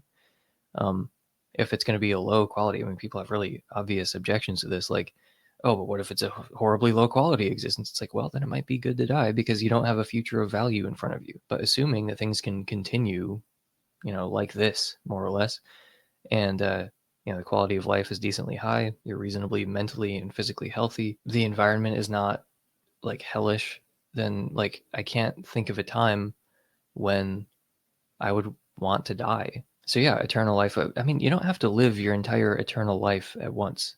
It's just like one moment at a time. Like you just continue doing this, except you can do everything. You can do everything that you're capable of doing. So, I mean, I do have death anxiety. And when I do feel more assured of my demise, in every sense, then I lean on those things that I mentioned, kind of like the books and even just passages that I referenced. But the fact is, we just don't know what happens when the physical brain dies. Though I keep returning to this because I don't want to make light of the point. Like, I do have death anxiety. I am afraid of death. I do not want to die. And I was significantly less afraid of death when I was sure that there was going to be an end. So I don't know if that's related. I don't know if it's like, as I've become more agnostic and not just a certainty skeptic, but like actually kind of agnostic about what happens after death, I have become more afraid of death. And maybe it's like that kind of cognitive dissonance that I mentioned of like, once you think you can get those grapes, then you might sort of be like, wait a minute, they might not be sour. So I don't know if it's that, just like the possibility of an afterlife has made me more aware of the badness of death. But then again, I know people who are relatively certain that when they die, it's all over, and they have horrible death anxiety. And I know people who believe they're going to live forever in paradise who have death anxiety. I don't want to draw any kind of essential connection between this or that metaphysical belief and this or that view or attitude towards death, because I think it's plausible we all just process these things differently. Maybe there is, this like totally intelligible web of beliefs. Like if you have this combination, this is always what happens. But I don't think it's as simple as I believe there's an afterlife, therefore I feel this way. I don't believe there's an afterlife, therefore I'm going to feel that way. So yeah, I guess I deal with death anxiety differently depending on the day. I either try to find the meaning that's here, or I try to tell myself, well, there really is a possibility that things go on in some form. Yeah, I mean, back to that point about the lack of imagination, or like the weight of like these cultural categories that are kind of imposed on us, like, well, atheists believe this and Christians believe that. The fact is, you are radically, terrifyingly free as an atheist. People act like there are constraints, and it really bothers me that they limit themselves and they limit their freedom. I just feel like atheism could be a million times more interesting than it actually is. The atheist community can just get really boring because they all think so similarly. They don't really explore the question of the afterlife, in all its like they don't really traverse the conceptual terrain there. They just kind of think for sure that they kind of know what happens, even if they kind of make some noises to be like, oh, well, no one knows for sure or whatever. They are obviously pretty sure about what happens when you die. It's so boring. You can just predict what they're going to think about every issue just from the fact that they don't believe in God. To me, that just makes no sense. Like, why can I predict what you think and what you're going to say about like a whole range of issues just because you don't believe in God? I mean, it like feels the same as how you can predict that someone is anti-gun control based on the fact that they're pro-life. I mean, what's the connection between those things? Or, pick any seemingly unrelated issue that is obviously connected by political tribe, but not by any any obvious rational connection. I mean, atheists are no less immune to that. And that's how they end up with such a predictable set of beliefs, I think. That's at least part of the story. But yeah, just like Schellenberg with ultimism, how we haven't really explored most of the conceptual terrain when it comes to the nature of ultimate reality. I don't think that we've really thought about everything, anything close, like everything there is to think about when it comes to how consciousness could exist in the natural world, like all the ways that that could be, and all the implications that that may have for the afterlife. And, the existentialist stuff that I was talking about earlier that I, can often find myself leaning on when, I am like anxious about death. It's like, that existentialist stuff is valuable regardless of how you feel about death. So with that, I think I'm going to conclude this AMA. Yeah, that was a lot of fun. I'll probably do it the next time we hit a big milestone, like the 7,734 subscriber special or something like that. But yeah, thanks for watching. I guess if you're not already subscribed, do all that stuff.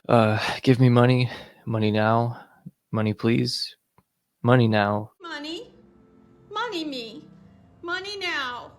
Me a money needing a lot now. Patreon.com/counter or /WaldenPod. I think I also have like a Venmo or something if you just want to do a one-time thing. The reason for that, by the way, is because even though the overhead for podcasting is like about as low as it could get, it's not zero. And it's just nice to, have that stuff covered.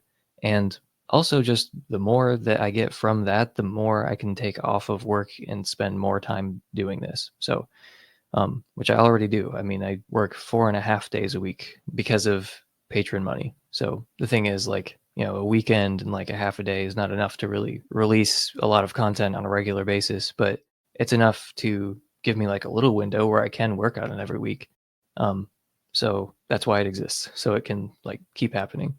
But if you can't afford it or anything, then like there's no pressure. Money now. So with that, thank you for listening. I've been Emerson Green, and I will see you next time.